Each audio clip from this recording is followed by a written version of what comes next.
Je suis d'abord très flatté d'être invité parmi vous, surtout pour ne pas me parler de mathématiques. Et puis, je suis surtout, enfin, je trouve que ça valorise quelque chose que j'essaye de faire depuis des années à Sorbonne Université, c'est-à-dire de faire des interrelations efficaces entre les différentes disciplines. On a une force de frappe à Sorbonne Université, notamment à la FSI, qui est considérable, mais je trouve personnellement qu'on n'arrive pas à travailler de façon très efficace ou très visible, parce qu'il y a plein de choses, mais ce n'est pas visible.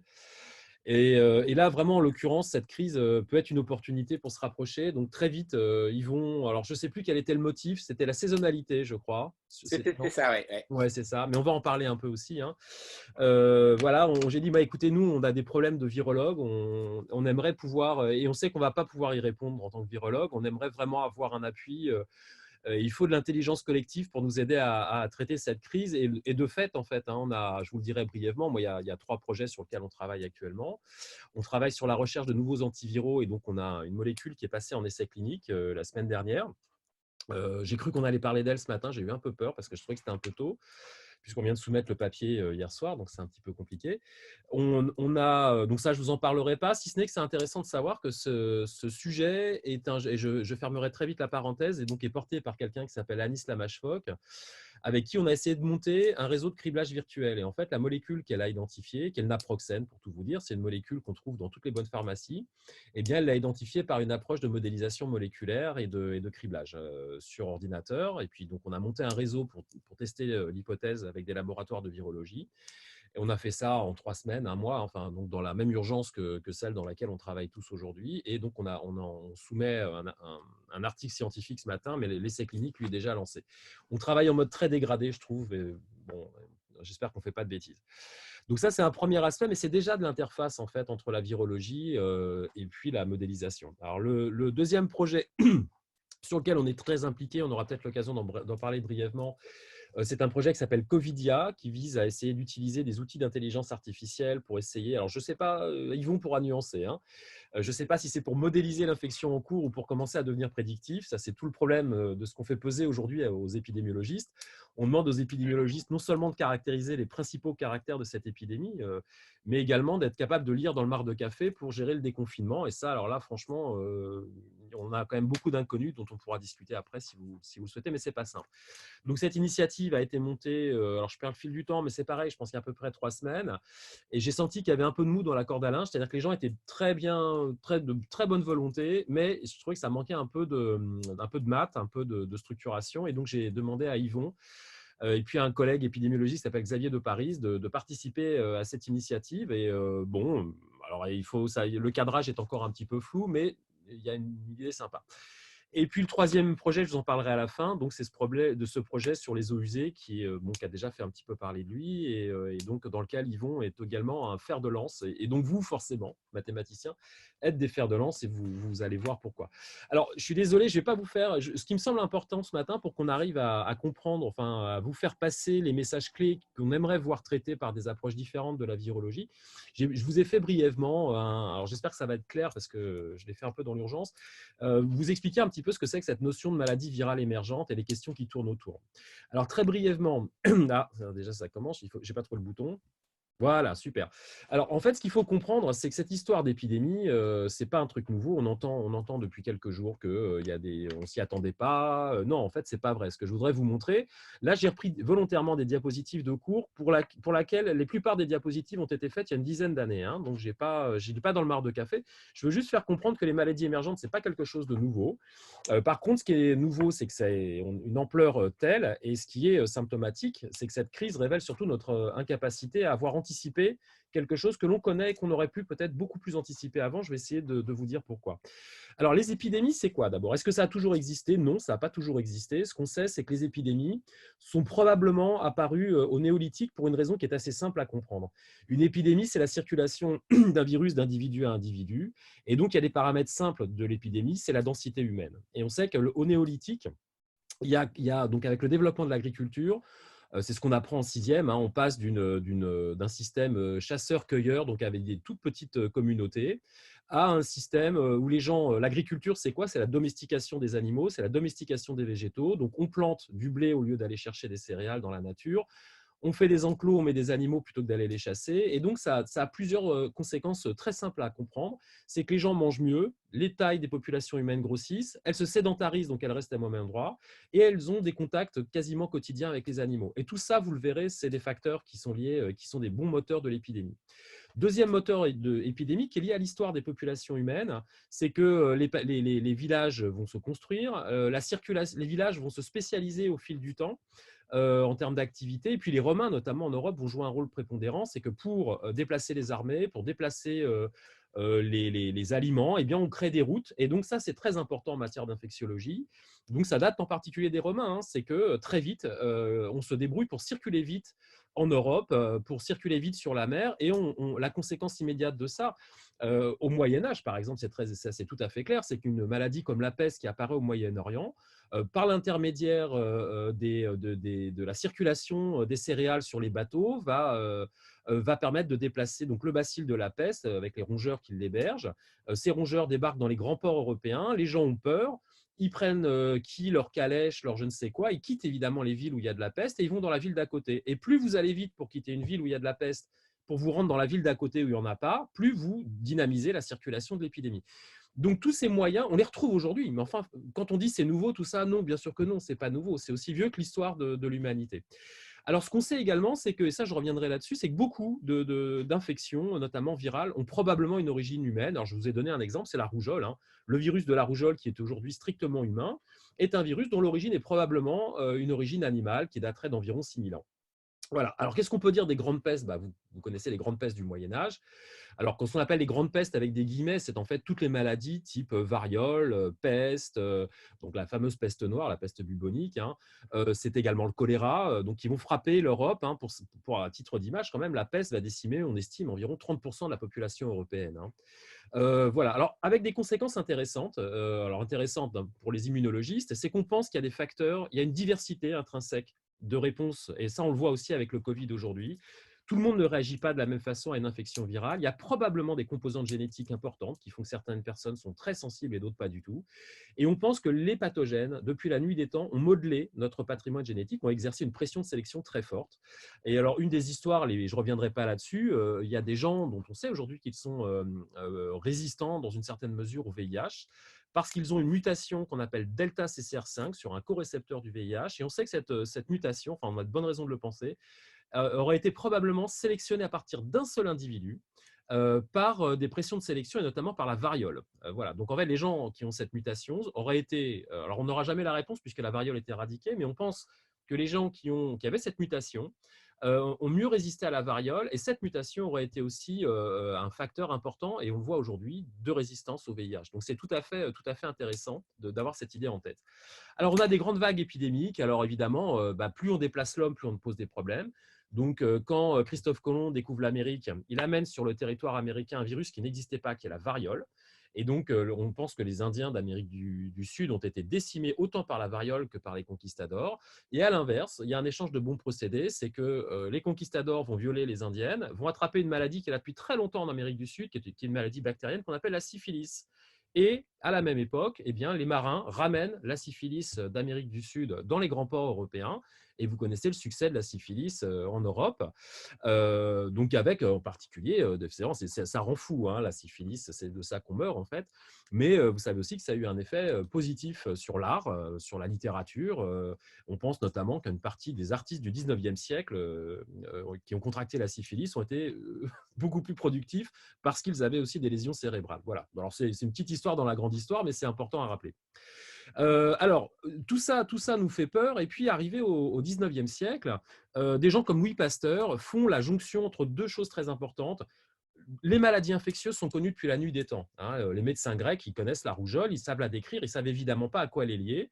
Et Louis Pasteur et Robert Koch en Allemagne vont avoir un rôle essentiel, c'est qu'ils vont faire la jonction entre des microbes qu'on a vus au microscope depuis le XVIIIe siècle, mais on ne sait pas à quoi ça sert, des maladies infectieuses qu'on connaît bien, mais on ne sait pas quel est le support. Et c'est Louis Pasteur et Robert Koch qui vont dire, écoutez, ce qu'on propose, c'est que les maladies infectieuses aient un support, et ce support, ce sont les microbes, ce sont les bactéries. Alors, Louis Pasteur va découvrir les virus, enfin, va pas découvrir, va participer aux travaux sur les virus, mais les virus, on va les découvrir au début, on va dire fin du 19e, début du 20e. Louis Pasteur va surtout, c'est un chimiste, hein, je vous le rappelle, tous les médecins sont contents de se revendiquer de Louis Pasteur, sauf que c'est con, Louis Pasteur, c'est un ingénieur et c'est un chimiste. Ce qui lui a d'ailleurs valu un certain nombre de déboires quand il a voulu faire des essais cliniques, notamment sur la rage. Bien, donc tout ça pour dire que on a au XXe siècle, on arrive dans cette notion dans laquelle on se dit bon bah on a compris que les microbes étaient les sources des maladies infectieuses. Donc en fait, si on contrôle le microbe par des procédures hygiéniques par exemple, ou par des vaccinations, par des antibiotiques, des antiviraux, le problème infectieux est réglé. Donc aujourd'hui, ce qu'on se dit, et le XXe siècle va aller dans cette direction-là, c'est qu'on a les moyens technologiques de régler le problème. Alors quelques illustrations, hein. Le choléra, c'est lié à quoi? C'est une maladie transmise par les eaux usées. Le baron Haussmann crée des grands égouts sous Paris, vous le savez tous, vous en avez une illustration en haut à gauche, hein. Ces réseaux d'assainissement, c'est le meilleur moyen de lutter contre le choléra. Et partout où il y a des problèmes de choléra, dès que vous faites des égouts et que vous séparez l'eau potable et les eaux usées, vous contrôlez le choléra. Alexandre Yersin, que vous voyez aussi en photo en haut à droite, découvre l'origine de la peste et montre que c'est le bacille à qui va donner son nom, hein, Yersinia pestis, qui est l'origine de la peste. Dès le XVIIIe siècle, un Anglais, Jenner, découvre la vaccination avec un processus de vaccination contre la variole qui va être tellement efficace qu'il va conduire à son éradication. Et puis, on a Charles Nicholl qui découvre le typhus et donc qui montre en particulier que ce sont des poux humains qui transmettent le typhus, notamment dans les tranchées. Alors, on l'a oublié, le typhus, hein, c'était une maladie dramatique, hein.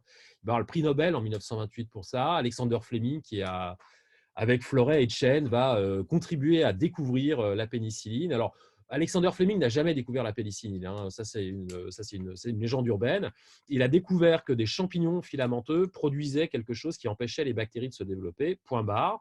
Ça ne l'intéressait pas, il faut le dire aussi, c'était un sujet qui ne l'intéressait pas. Et c'est Florey et Chen, donc un chimiste et un pharmacien, qui, dans les années qui vont suivre, vont purifier la pénicilline, vont tester la pénicilline sur des souris infectées et vont finalement, après, c'est une histoire passionnante, hein, après quelques années, vont réussir à convaincre l'industrie américaine de collaborer sur la production industrielle de pénicilline.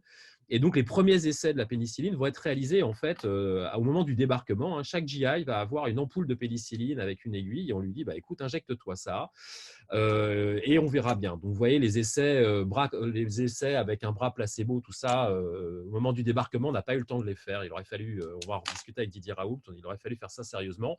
Bon, on leur a donné quand même à défaut le prix Nobel. Alors, pourquoi ça marche mieux les maladies infectieuses aussi aujourd'hui? Parce qu'en fait, il faut juste comprendre que le délai pour aller de la détection d'une nouvelle maladie à son contrôle, c'est raccourci. Ce schéma a l'air d'être compliqué, il est d'une simplicité déroutante. Vous avez une maladie nouvelle, admettons par exemple une maladie respiratoire qui tue, où vous avez une modification dans l'incidence d'une maladie. Voilà. Alors qu'est-ce qui se passe? Il faut très vite identifier l'agent infectieux, parce qu'une fois que vous avez l'agent infectieux, vous pouvez commencer à parler de vaccination. Vous pouvez déduire quelles sont les parties du virus ou de la bactérie que vous allez utiliser. L'identification de l'agent infectieux, c'est également essentiel, vous l'avez compris, pour faire du diagnostic. Aujourd'hui, le SRAS, le Covid, vous avez vu que l'urgence a été de l'identifier pour mettre au point cette fameuse RT-PCR qui est quand même devenue une référence. Et ça a été fait en l'espace de quelques semaines. Donc, c'est essentiel pour la case du milieu, laquelle diagnostique. Une fois qu'on diagnostique bien, on peut isoler les gens, on peut faire de la surveillance épidémiologique. Je ne sais pas si vous voyez ma souris. Oui? D'accord. Et donc, si vous faites du diagnostic, vous pouvez faire de la vaccination, de la surveillance épidémiologique. Hors vaccination, vous pouvez faire de la surveillance épidémiologique. C'est ce qu'on fait aujourd'hui. Un patient qui est RT-PCR+, on l'isole et puis ses contacts, on va essayer de les mettre en quarantaine. Et évidemment, vous avez la case du traitement. Vous voyez, et les diapos ont 10 ans, hein, donc ce n'est pas nouveau tout ça. On essaie de faire du traitement. Et puis, ce diagnostic doit permettre à aller jusqu'à la case rose ici, qui est le contrôle de la. Et alors là, nous, aujourd'hui, on en est où? On en est à cette étape-là, hein, on va dire les choses franchement, on n'est pas beaucoup plus loin. Voilà, alors ça marche bien et ça nous rassure au XXe siècle parce que dans les années 80, on éradique la variole. Alors éradiquer, il faut savoir ce que ça veut dire, c'est un mot qu'on utilise un petit peu vite aujourd'hui. Éradiquer, ça veut dire qu'il n'y a plus de cas humains naturels à la surface du globe. Et à ma connaissance, aujourd'hui, la variole est la seule maladie, et ça a été un effort considérable, la seule maladie qui a été éradiquée, seule maladie humaine, hein, il y en a une chez l'animal aussi, mais seule maladie humaine qui a été éradiquée. Voilà, ce qui explique notamment que la vaccination antivariolique développée par Jenner, qui a été légèrement améliorée, hein, mais légèrement seulement par Mérieux en particulier et des gens comme eux, eh bien, ça a permis de contrôler cette infection, puis de l'éradiquer totalement, tant et si bien qu'on a arrêté la vaccination qui présentait plus de risques que de bénéfices. Et cette notion de rapport bénéfice-risque est centrale pour comprendre ces processus. Alors, arrive dans les années, on va dire dans les années 90, une notion d'infection nouvelle qui est une infection émergente. Alors, qu'est-ce que c'est? On ne va pas tout lire, bien sûr, hein. Qu'est-ce que c'est qu'une infection émergente? Il y a une définition qui, moi, je trouve, est la plus rigoureuse à l'heure d'aujourd'hui. Une maladie émergente, c'est une maladie dont l'incidence réelle augmente de manière significative dans une population donnée. Donc, on voit bien qu'il faut pouvoir justifier de l'augmentation du nombre de cas, hein, dans une population donnée, dans une région donnée, par rapport à la situation habituelle de cette maladie. Alors, on pourrait passer 2 heures, 3 heures à ne travailler que sur cette définition. Et pour gagner du temps, ce que je peux vous dire, c'est que le Covid-19 correspond exactement à ça. L'incidence réelle, évidemment, a augmenté. Ça, les courbes vous le montrent très, très bien tous les jours. De façon significative, ça, je pense qu'il n'y a pas besoin de faire des qui-deux pour le vérifier. Dans une population donnée, alors on voit que cette population donnée, ça a d'abord été la Chine, et puis très rapidement, maintenant, c'est une pandémie dans une région, et par rapport à la situation habituelle. Alors, ce petit commentaire-là est important. Situation habituelle, tout simplement parce que vous avez des maladies qui apparaissent à un endroit donné, qui disparaissent, qui réapparaissent. C'est ce qu'on appelle les maladies saisonnières. Et voilà. Et donc, une maladie émergente, ce n'est pas une maladie saisonnière. Une maladie saisonnière, c'est quelque chose qui évolue d'année en année sur un mode que l'on connaît bien. Voilà, c'est typiquement la grippe, par exemple. Alors, d'après des papiers qui sont un petit peu vieux, hein, mais l'idée reste à peu près la même. On avait en 2008 identifié 335 maladies émergentes entre les années 40 et 2004. Et sur les 1500 agents pathogènes que l'on connaissait chez l'homme, aujourd'hui on est plus près des 2000, je pense, on a environ, ce qu'il faut retenir, 10% des maladies sont émergentes ou réémergentes. Donc ce n'est pas un phénomène nouveau du tout. Alors, il y a évidemment une vraie question, c'est est-ce que les maladies émergentes sont distribuées de façon identique à la surface du globe? Et ça, c'est important parce que c'est ce que demande l'OMS. L'OMS n'a pas de moyens illimités. Si on veut faire de la surveillance pour neutraliser ces infections émergentes dès le début, il faut qu'on puisse savoir où sont les problèmes. Et donc, en 2004, moi, cette carte me plaît toujours beaucoup. En 2004, dans Nature, Morens publie une carte des maladies émergentes et réémergentes. Et quand je la présente aux étudiants, je leur dis, voilà, vous êtes le directeur de l'OMS, voilà, vous avez une carte en 2004 qui vous montre où sont les régions d'émergence et quel est l'endroit où il faut le plus préparer les populations. Et les étudiants vous disent en quelques secondes, bah, c'est évidemment aux États-Unis. On voit que les États-Unis, ils cartonnent comme des fous sur les maladies émergentes. C'est bien sûr là qu'il faut mettre les moyens économiques de surveillance. Et ça, évidemment, la carte est très bien construite et le commentaire ne va pas dans ce sens-là. Le commentaire vous dit, les États-Unis trouvent beaucoup de maladies émergentes parce qu'ils ont déjà un réseau de surveillance excessivement important, alors que des endroits comme l'Afrique, par exemple, hein, eh bien, on en détecte, mais le réseau de surveillance est très, très parcellaire. Et puis, vous verrez sur cette carte également que l'Asie du Sud-Est, pour des raisons différentes, hein, l'Asie du Sud-Est est un foyer de maladies émergentes à surveiller. Voilà. Donc, cette carte est intéressante. Et aujourd'hui, malheureusement, si on avait à la compléter, là, c'est 2004, on est 16 ans après, la carte serait beaucoup plus dense encore que ce que vous voyez ici. Alors, il y a une notion qui est très importante aussi, on reviendra dessus, c'est cette notion qu'on a du mal à faire passer auprès du grand public, qu'on appelle le concept One Health, une seule santé. Alors, c'est quoi cette une seule santé? Eh bien, c'est qu'on va se le dire gentiment et ça peut vexer les vétérinaires. Ce qui nous intéresse, ce sont les maladies qui circulent chez l'homme. Alors, certaines maladies sont strictement, on va parler de virus maintenant, hein, certaines maladies virales sont strictement humaines. On a parlé tout à l'heure, on peut parler de la varicelle, on peut parler de la rougeole. Donc ça, ce sont des maladies qui circulent uniquement dans des compartiments humains. Et puis, on a une deuxième couche, c'est l'environnement. Alors là, et là, ça va faire écho à ce qu'on fait actuellement avec Yvon Madet. On a des pathogènes qui peuvent sortir de l'homme, aller dans l'environnement et notamment dans les eaux usées, et ensuite revenir. Alors, vous en connaissez, c'est le choléra, typiquement. C'est le virus de la poliomyélite également, hein, qui finit dans les eaux usées. Et si les réseaux d'eau potable et d'eau usée sont mal contrôlés, eh bien, ces pathogènes reviennent dans les populations humaines. Voilà, donc là, on a un compartiment qu'on avait parfois un peu oublié. Et puis, le troisième compartiment, évidemment, ce sont les animaux. Et donc là, on parle de maladies zoonotiques, c'est-à-dire de pathogènes qui sont hébergés à l'état naturel chez les animaux. Alors, ça peut être les grands primates, comme sur la photo, ça peut être la chauve-souris dont on a parlé, ça peut être des animaux domestiques, je vous en parlerai brièvement. Et les contacts rapprochés entre ces animaux et l'homme, évidemment, peut favoriser ce qu'on appelle le franchissement de la barrière d'espèce et donc la rentrée de pathogènes chez l'homme. Voilà, donc en gros, ce concept One Health vous dit quoi? Et c'est toute la, à mon avis, moi, c'est ce qui me fait vivre quand je me lève le matin, c'est que si vous voulez contrôler les maladies infectieuses chez l'homme, vous êtes obligé de contrôler l'environnement, vous êtes obligé de contrôler les contacts avec les animaux. Et donc, c'est ce qu'on appelle un plan de lutte intégré. On est obligé de casser les voies de contamination interhumaine, et ça, nos collègues médecins l'ont bien compris, hein. Mais ce qu'il faut comprendre aussi, c'est qu'il faut casser cette voie avec l'environnement quand elle existe, et cette voie avec les animaux quand elle existe. Alors, on va aller très très vite sur ces diapos. C'est juste pour vous dire qu'on connaît beaucoup de facteurs d'émergence. Donc, la question de l'émergence, c'est un virus apparaît dans une zone géographique du monde. Il est chez un animal. Il y a un événement qui fait qu'il passe d'un animal à l'homme. Le virus s'adapte à l'homme, mais ça, c'est pas une pandémie. Pourquoi est-ce qu'on arrive? Pourquoi est-ce qu'on passe d'un cas à Wuhan à une pandémie mondiale aujourd'hui en l'espace de quelques mois? Alors, ces facteurs d'émergence, on en connaît. La densité de population, c'est très clair que c'est un facteur évident. Donc, tous les facteurs démographiques, densité de population, regroupement des populations à l'occasion des guerres, les camps de prisonniers, typiquement, hein, sont des foyers pour des émergences, l'exploration de nouveaux territoires. Vous avez vu tout à l'heure l'impact de Christophe Colomb sur l'infectiologie. Il est clair aujourd'hui que quand on va dans la jungle, qu'on vire les animaux sauvages pour faire des cultures de bananes, des cultures de je ne sais quoi, d'huile de palme, etc., enfin des cultures de palme, etc. On déplace des animaux qui sont là depuis longtemps, qui hébergent des pathogènes, on se met en contact avec ces animaux, et l'effet boomerang, c'est que parfois, certains pathogènes, qui sont normalement spécifiques, eh bien, franchissent cette barrière d'espèces et rentrent dans les populations humaines. Bon, on a beaucoup d'effets démographiques. Si vous avez les diapos, vous pouvez regarder tranquillement. Il y a des effets, il y a des impacts industriels et agronomiques. Vous l'avez vu, hein, le développement de l'élevage est un moteur de maladies émergentes pour différentes raisons qu'on ne va pas avoir le temps de discuter ici. Les zones d'exploitation nouvelles, les forêts, les mines, mettent en contact notamment l'homme et les animaux sauvages.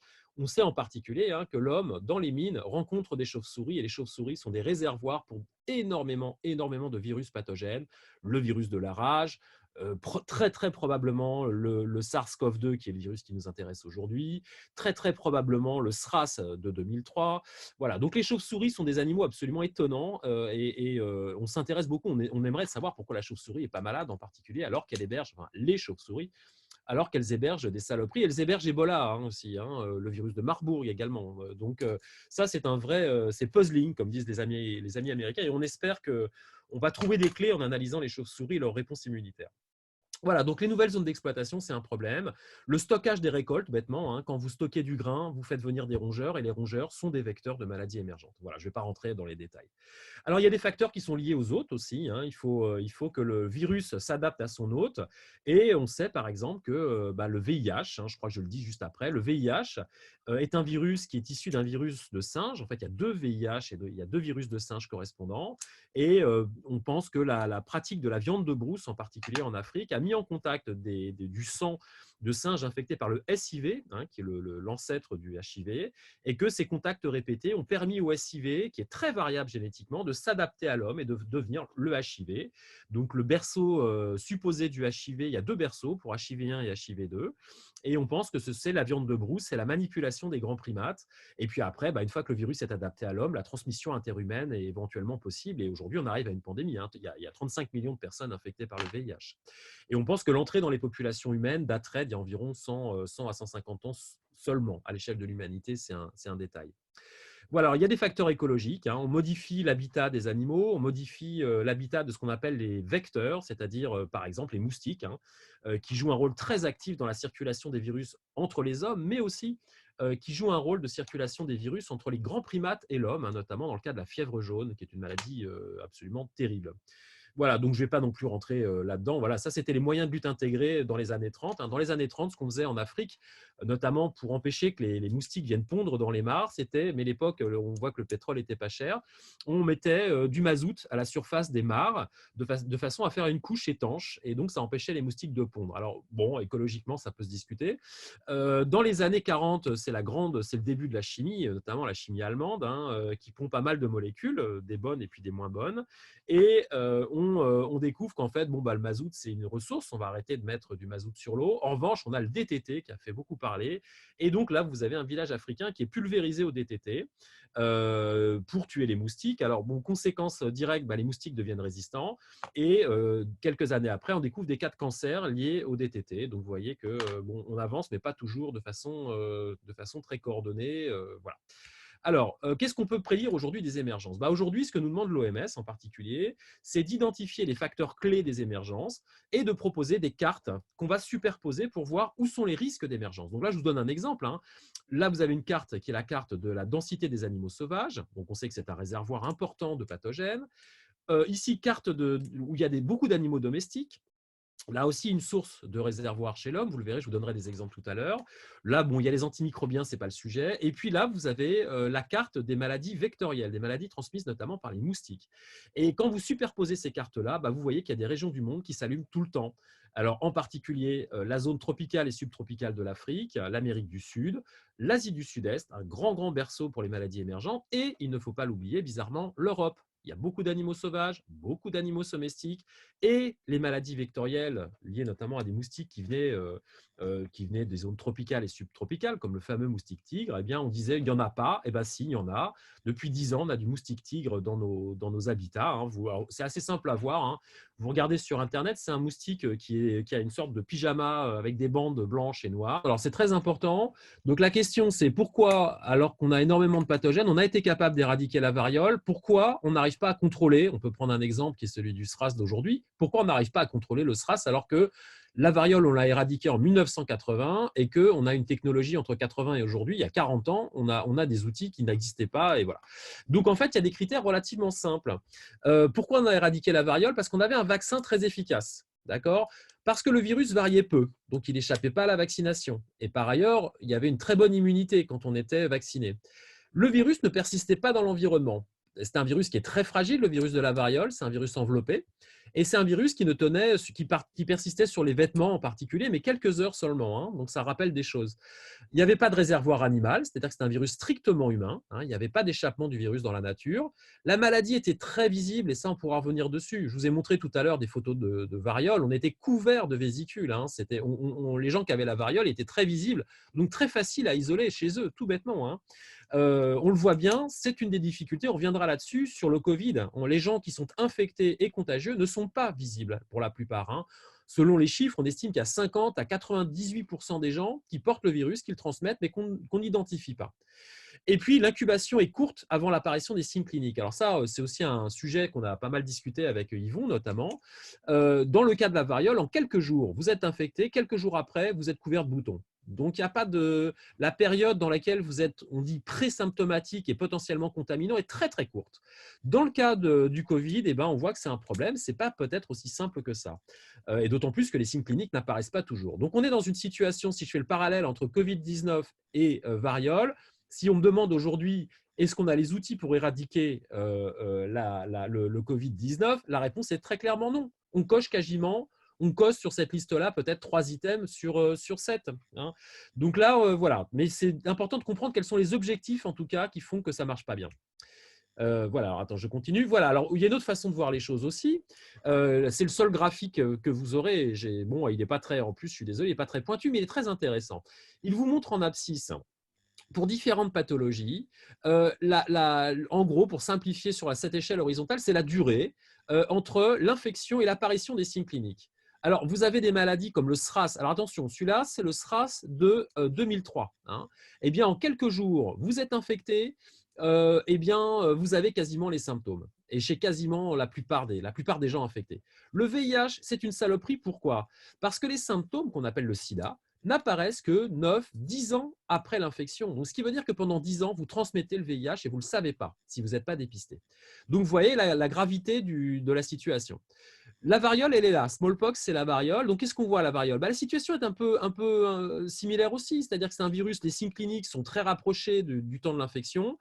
En revanche, il y a un autre axe qui est très important, c'est l'axe vertical. C'est ce qu'on appelle c'est le fameux taux de reproduction, c'est-à-dire combien on infecte de gens en moyenne.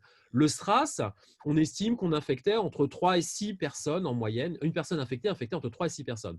La variole, c'est une maladie très, très contagieuse. On est plutôt aux alentours de 9 personnes. infectés par personnes contaminées. C'est à peu près le niveau de la grippe, hein, ça dépend. Alors les grippes, c'est compliqué. Et puis, alors il y a des records du monde. La rougeole, par exemple, on pense que la rougeole, le taux de reproduction est à 12 à peu près, hein. Un gamin infecté en contamine 12 autour de lui, hein, d'où la capacité de ce virus voilà.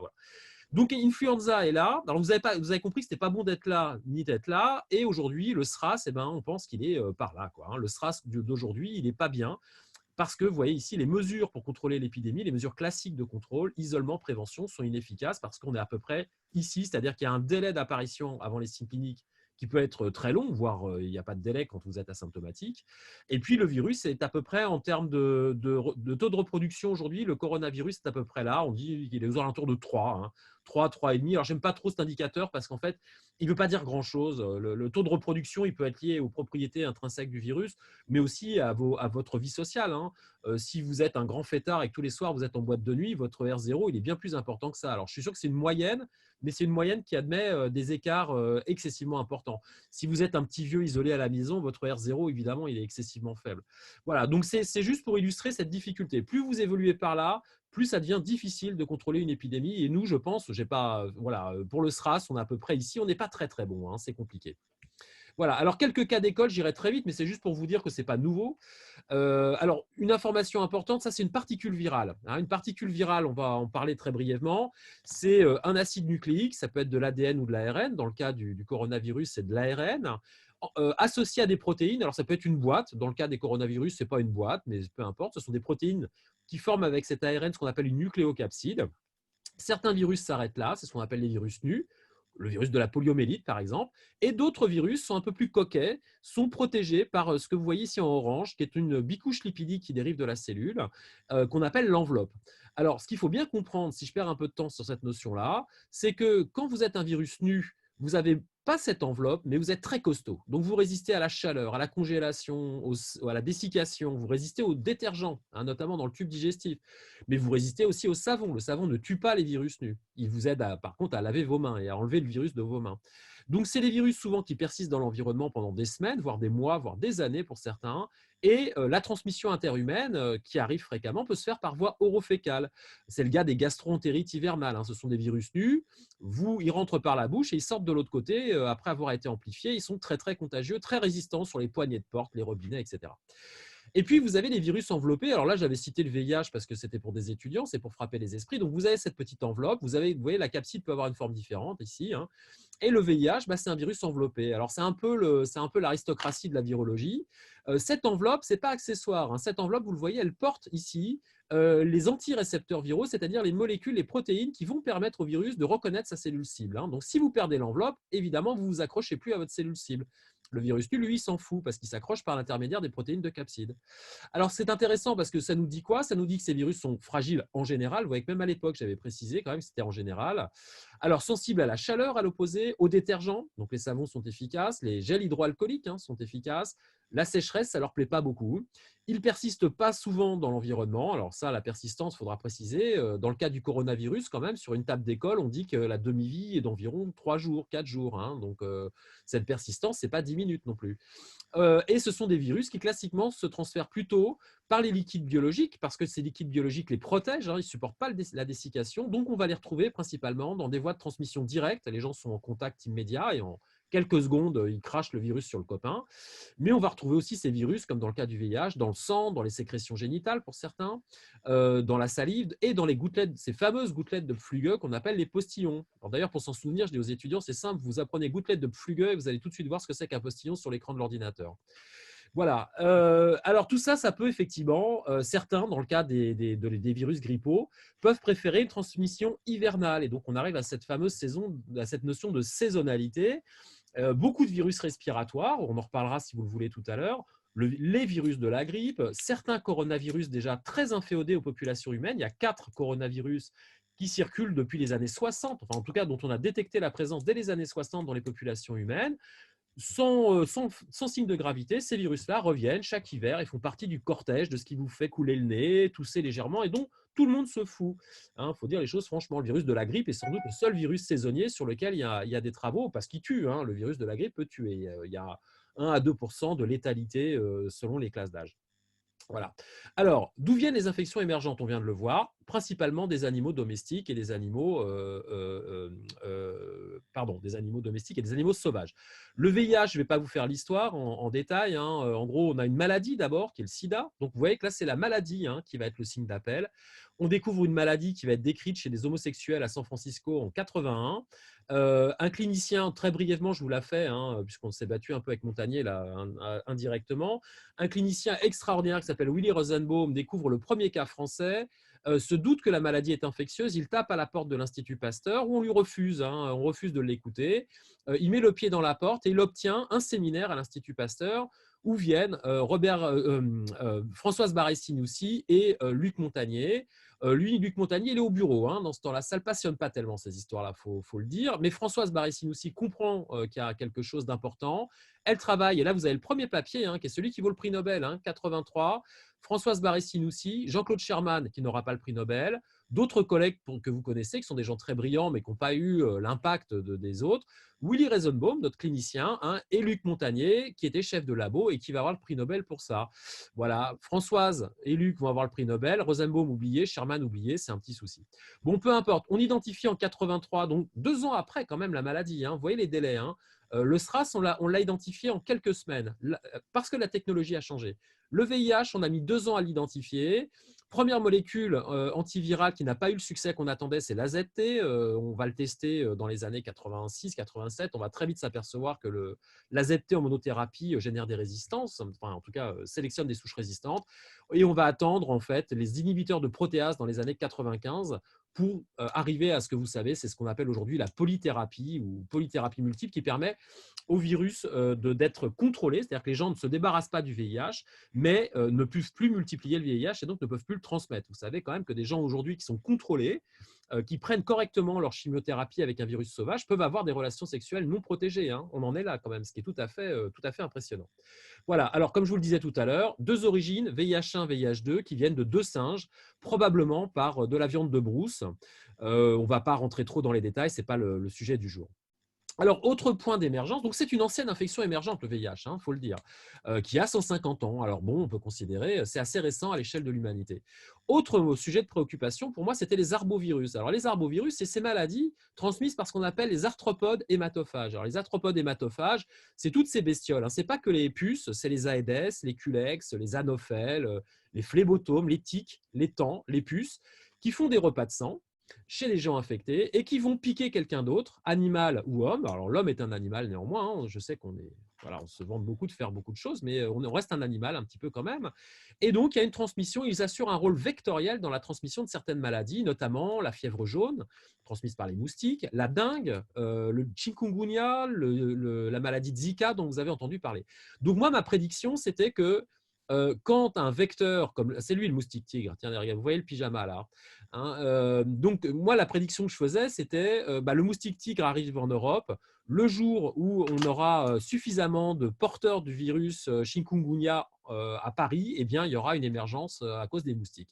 Bon, je me suis trompé, comme vous le voyez, les virologues doivent apprendre à devenir un peu humbles parce qu'on a dit beaucoup de conneries, mais globalement certaines choses restent vraies, hein.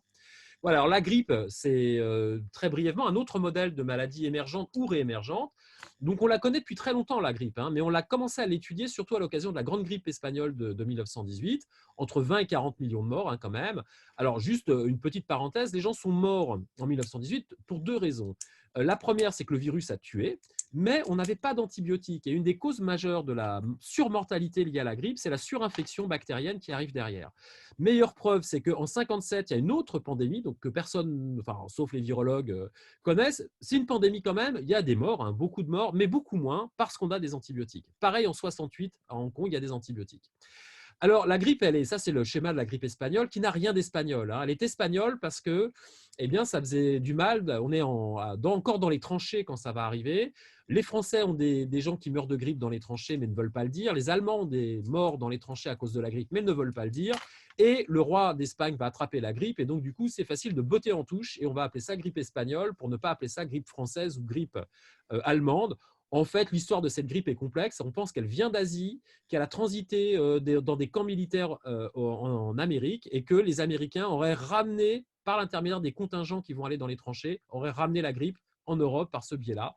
ça reste des hypothèses. Il y a aussi une hypothèse qui dit que les Anamites, qui étaient les Asiatiques qui se sont fait buter pour la France dans les tranchées, ces fameux Anamites de nos colonies qu'on a importés, eh bien, auraient pu également contribuer à véhiculer le virus. Donc, il y a plein d'hypothèses.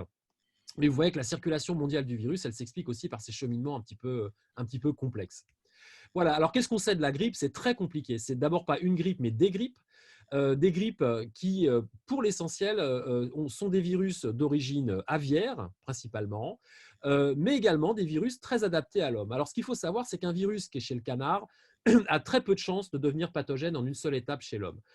Il y a un risque majeur, puisque vous savez qu'on parle beaucoup du risque lié aux grippes aviaires, tout simplement parce qu'un virus de la grippe aviaire que vous connaissez peut-être, qu'on appelle le H5N1, est un virus qui tue les oiseaux de façon importante, peut tuer l'homme de façon importante, les taux de mortalité sont presque de 50%, mais le virus n'est pas adapté à l'homme, donc il n'y a pas de circulation interhumaine.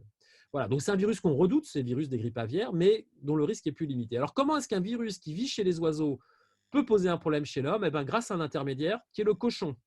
Parce que le cochon a des récepteurs qui permettent de recevoir le virus aviaire, le virus humain. Et le virus, je n'ai pas trop le temps de rentrer dans les détails, génétiquement est segmenté, c'est-à-dire que l'information génétique du virus est sur différentes molécules d'ARN. Le virus, il y a 8 molécules d'ARN distinctes. C'est pareil pour le virus humain. Et en fait, chez le cochon, quand une même cellule est infectée, eh bien, on peut mélanger l'information génétique du virus d'oiseau et du virus humain et peut ressortir du cochon un virus qu'on appelle un réassortant qui, lui, peut garder le pouvoir pathogène très important qu'il avait chez les oiseaux, mais a franchi la barrière d'espèce et s'adapte à l'homme. Et ça, c'est le mécanisme qui explique comment un virus qui est dans des réservoirs animaux peut devenir ou générer un virus qui va provoquer des pandémies de grippe chez l'homme. Voilà, c'est ce phénomène qu'on appelle le réassortiment, qui est tout à fait particulier du virus. Alors, il y a un petit schéma derrière, je pense. Ah, ben non, j'ai fait sauter une diapo importante sur la saisonnalité. Qu'est-ce qui se passe dans le virus grippaux? C'est très important pour que vous compreniez le parallèle. Il y a une année où ce réassortant apparaît, c'est donc un virus nouveau. C'est un virus pour lequel il n'y a pas d'immunité préexistante chez l'homme. Donc la première année, on a des centaines de milliers de cas, éventuellement des morts. Et puis ce qui se passe, c'est que ce réassortant peut finir par s'adapter à la population humaine. C'est un virus qui va circuler surtout par temps froid. On reviendra dessus et faites-moi penser à ce qu'on en parle. C'était un des sujets d'intérêt. Le virus de la grippe circule plutôt par temps froid et sec, pour des raisons qu'on pourra discuter tout à l'heure si vous le souhaitez.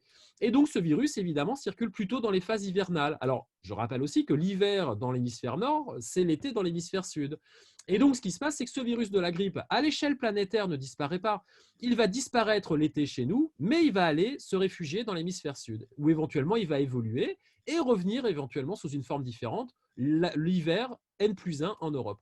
Donc, on a un phénomène qui est saisonnier, qui n'est pas tout à fait ce que raconte M. Raoult, mais je ne doute pas qu'il prenne le temps de revoir les cours de virologie. Je peux lui envoyer mes PowerPoint. L'idée de la saisonnalité des virus existe depuis très très longtemps. Il ne l'a pas absolument pas inventé. Mais ce qu'on sait du virus de la grippe, c'est que la première année n'est pas une année où il y aura une saisonnalité. On a en général énormément de cas la première année. Moi, j'ai pris le pari sur je ne sais plus quel plateau de télé.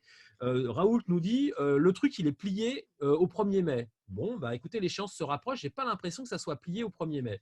Ce qui va se passer probablement, c'est une réduction de nombre de cas, notamment si on prend des mesures à l'échelle nationale ou à l'échelle mondiale. Mais ce qui est clair aussi, c'est que l'hiver prochain, il est probable que le nombre de cas réaugmente parce que ce virus circule plus facilement.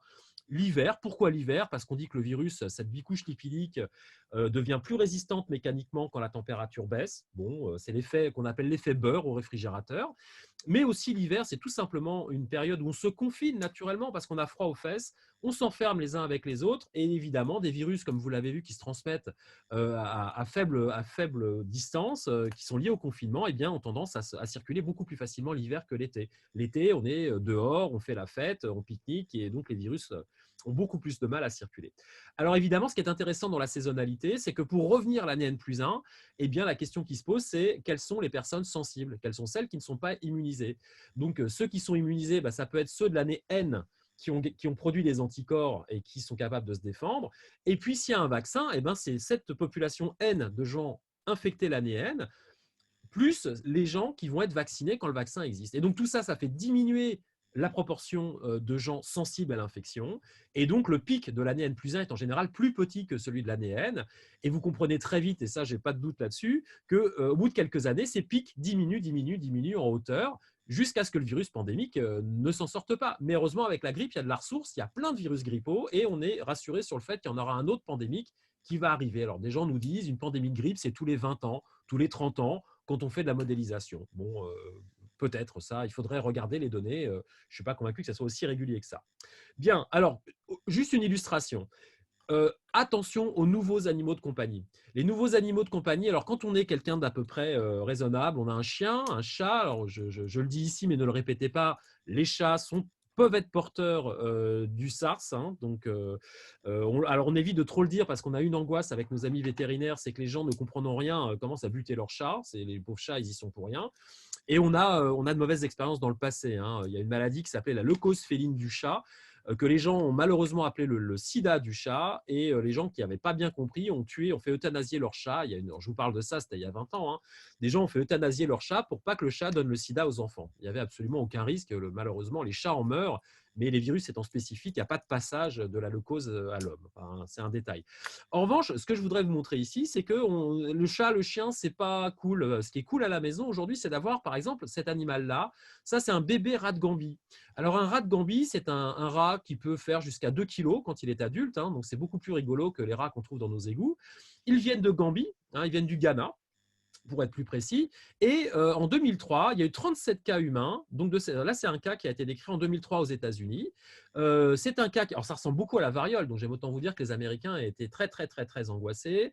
Des études ont été faites qui montrent que c'est un virus de la famille de la variole. Et ce virus, pour vous la faire courte, vient en fait de gens qui ont acheté de ce petit animal qui ressemble à une marmotte. Alors, je vais me faire incendier par ceux qui connaissent les… Alors, c'est un chien de prairie, hein, qui vit dans les grandes plaines américaines, mais les Américains ont trouvé que c'était sympa d'en avoir un dans le jardin. C'est une connerie parce qu'il fait des trous partout, hein, et il vous laboure le jardin. Mais peu importe, c'est sympa, c'est un petit animal qui est domestique. Ce sont ces chiens de prairie qui ont transmis le virus, et les gens me disent, mais comment ça se fait que les chiens de prairie sont infectés? Eh bien, ils sont infectés parce que chez les marchands d'animaux, ces chiens de prairie étaient dans des cages qui voisinaient les cages des rats de Gambie. Et ces rats de Gambie sont venus d'Afrique avec ce virus, donc qui est un cousin du virus de la variole. Donc l'histoire est simple. Ce virus qui vivait en Gambie, dans le rat de Gambie, on s'en foutait jusqu'à ce que des gens aient la bonne idée d'aller vendre ça dans des animaleries américaines où ils ont contaminé le chien de prairie. Et le chien de prairie a contaminé 37 propriétaires. Voilà, donc les nouveaux animaux de compagnie, voilà, c'est à prendre avec des pincettes. Alors, Ebola, en 2 mots, hein, Ebola, c'est quoi? C'est une épidémie qui est découverte, qui sévit dans la zone médiane de l'Afrique depuis 1976, hein, qui provoque une fièvre hémorragique et qui revient par petites bouffées épidémiques. Alors, tout le monde s'en foutait, sauf les gens qui aiment le cinéma, parce que c'est une maladie assez spectaculaire. 50 à 90% de mortalité quand même. Et puis, ça fait plus rire personne à partir de 2014. Pourquoi? Parce qu'au lieu de toucher les petits villages d'Afrique où 50% des habitants mouraient, on a, ce qui est tout à fait étonnant, une première épidémie d'ampleur, de très grande ampleur, à partir de 2014. Vous vous en souvenez tous. Pourquoi? Parce qu'un petit village en Guinée est touché, mais ce petit village, il se trouve que le mec qui est touché a une voiture. Et il monte dans la voiture pour se faire soigner. Il arrive jusque dans la grande ville la plus proche à l'hôpital où le personnel soignant ne sait pas identifier Ebola. Et puis voilà. Donc les infirmières se contaminent, les médecins se contaminent, ils retournent à la maison où ils contaminent leur famille. Et donc dans cette grosse ville de Guinée, tout à coup, on a une flambée d'Ebola. Les gens ont peur, ils partent dans les pays proches, Sierra Leone et Libéria. Et donc en quelques mois, on va se retrouver avec probablement plus de 27 000 décès. Alors là, ce sont les cas, mais on pense qu'ils ont été minorés parce que les gens n'avaient pas la possibilité de compter les cas. Plus de 20 000 morts liés à cette épidémie d'Ebola. Alors, vous voyez que cette épidémie d'Ebola a touché la Guinée, le Libéria, la Sierra Leone, mais qu'on a déclaré des cas également dans d'autres pays, le Royaume-Uni, l'Espagne, le Sénégal. On a eu un cas en France qui était un cas d'importation. Donc on les a contrôlés, hein, mais c'est quoi un village, enfin un hôpital en Nouvelle-Guinée? C'est ça, hein. C'est là, vous avez un malade d'Ebola, et là il est en train de se vider de son sang ici, et vous avez ici alors là un personnel qui a été formé, hein, mais c'est ça, c'est une chambre d'hôpital en Guinée. Alors pour ceux que ça intéresse, on demande un virologue pour monter le laboratoire de surveillance d'Ebola en Guinée, et voilà, donc s'il y a des gens qui veulent travailler sur le problème, vous êtes bienvenus en Guinée. Ce n'est pas forcément le pays le plus fun, mais voilà, il y a des besoins là-bas. Alors, l'histoire d'Ebola est intéressante, hein. Qu'est-ce qu'on sait d'Ebola? Pourquoi est-ce que des petits villages africains voient des flambées d'Ebola? Eh bien, parce que dans certains villages, on fait des ragoûts de singes. Là, vous avez un singe et vous avez la tête qui est un peu plus loin, je ne sais plus où elle est. Et la dame, là, elle est en train de vous faire des petits ragoûts. Alors, vous avez la version avec orange ou je ne sais quoi et sans. Et ça, voilà, c'est ce qu'on appelle la viande de brousse et c'est une pratique traditionnelle de certains villages africains. Alors évidemment, la viande de brousse, c'est quoi? C'est des jeunes qui vont chercher du grand primate dans la jungle. Alors merci les grands primates, hein, celui-là, il a pris cher. On fait des ragoûts, on vend la main pour faire des cendriers, hein, pour les touristes, parce que c'est original d'avoir un cendrier avec 5 doigts. C'est pas des blagues, hein, ce que je vous raconte, c'est tout à fait sérieux. C'est un des problèmes du braconnage d'ailleurs des grands primates en Afrique. Et là, si vous regardez bien, malheureusement, ce jeune est tout content de ramener un grand primate dans son village pour faire du gigot. Mais si vous regardez bien, ce grand primate, il a un problème, c'est qu'il saigne du nez. Et là, il est couvert de sang. Et ce grand primate, et ce jeune homme ne le sait pas, ce grand primate est contaminé par Ebola, était en train de le contaminer déjà, et contaminera très probablement cette dame-là quelques jours après. Alors pourquoi les grands primates sont contaminés? Parce que les grands primates rencontrent des petits primates. Regardez comme il est mignon celui-là. Ils se voisinent et ces petits primates-là sont aussi sensibles à Ebola. Alors vous allez me dire, vous avez juste remonté d'un cran. Pourquoi ces petits primates contractent Ebola? Tout simplement parce que ces petits primates mangent des fruits et que la nuit, dans les arbres qui portent ces fruits, sortent les chauves-souris. Et ce sont elles les réservoirs. Elles sortent des cavernes, elles vont dans les arbres manger des fruits. Elles font leurs besoins sur les fruits et ce petit singe, je ne suis pas sûr, il ne doit pas avoir beaucoup d'hygiène, prend le fruit qui l'intéresse, s'en nourrit, attrape Ebola, le transmet au grand singe et ça finit sur les marchés et dans les populations humaines. Donc vous voyez que cette histoire, elle est intéressante, mais quelque part, elle nous parle aussi de ce qui s'est passé à Wuhan.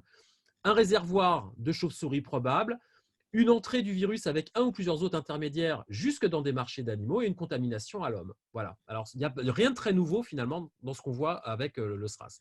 Là, c'est juste pour vous dire ce qui se passe en Afrique quand c'est Ebola. C'est compliqué.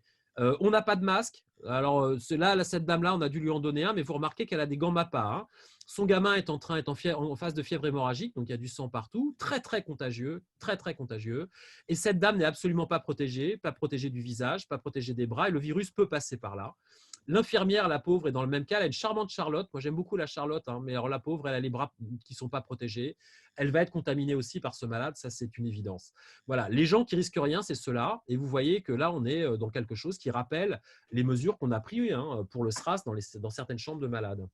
Et puis, alors, il y a un problème qui est compliqué, c'est la difficulté d'intervention, parce qu'en Afrique, quand on veut endiguer l'Ebola, on envoie le CDC, ils récupèrent les cadavres, ils les mettent dans des caisses et ils les font brûler. Et ce qui se passe au bout d'un moment, c'est que les populations, comme on ne respecte pas les rites religieux, eh bien, attendent les médecins du CDC avec des machettes. Et il y a une équipe du CDC qui s'est fait découper en morceaux en 2014 parce qu'ils sont arrivés un petit peu brutalement dans un village. Donc ça, c'est compliqué aussi. Il faut respecter les pratiques culturelles et cultuelles si on veut pouvoir travailler avec les populations et juguler ce type d'épidémie. Voilà. Alors, on arrive au SRAS. Je suis désolé de prendre un peu de temps. Je sais pas, tu me fais signe, hein, Yvon, s'il me fait top chrono. Oui, non, c'est bon, vas-y. D'accord. Et si ça va trop vite aussi, hein. Non, Voilà. bon. Donc, virus du SRAS, alors, oui, ça va trop vite? Non, c'est parfait. D'accord. Voilà. Alors, Non, mais comme je sais que j'ai des gens intelligents en face, je me permets d'aller vite, hein. Alors, donc, virus du SRAS, juste fait partie d'une famille qu'on appelle les coronaviridés. Ça, vous en avez entendu beaucoup parler. Ces coronaviridés, je vous l'ai dit brièvement tout à l'heure. Il y en a 4 coronaviridés qui circulent dans les populations humaines sous un mode saisonnier. Ceux-là provoquent des infections respiratoires bénignes. Vous avez le nez qui coule, ce n'est pas un problème et personne ne s'y intéresse. Et puis, on a 3 bad guys, on a 3 sales types qui, dans le temps, sont entrés dans les populations humaines. Le SRAS, en 2003. Alors, c'est intéressant de comparer les deux parce que c'est vraiment très proche du COV2 d'aujourd'hui. La grande différence, c'est que ça a été contrôlé en quelques mois, alors que le Covid-19, eh bien, vous avez bien compris qu'il était hors de contrôle à l'instant où on se parle. Donc, je vais juste pointer du doigt ce qui s'est passé pour que vous fassiez en miroir une analyse de ce qui se passe aujourd'hui et de ce qu'on aurait pu faire et pas faire. Mais vous comprenez vous allez voir qu'il y a des situations un peu particulières.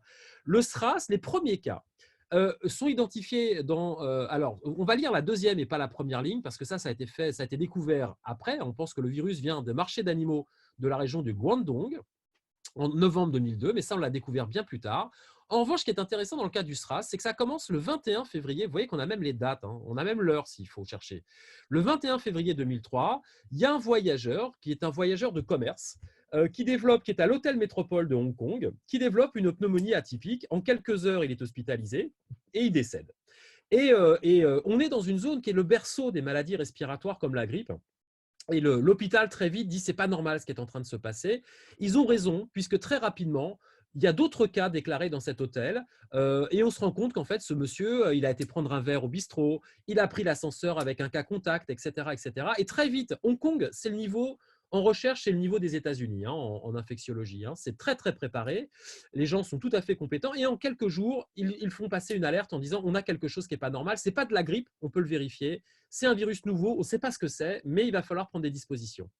Des cas très vite, malgré des précautions prises très précocement, on déclare dans les jours qui suivent des cas à Singapour, à Hanoï. Tout simplement parce que cet hôtel héberge des voyageurs de commerce qui viennent dormir là une nuit, qui remontent dans l'hôtel, dans l'avion le lendemain et qui vont faire leur business aux États-Unis, en Chine et ailleurs.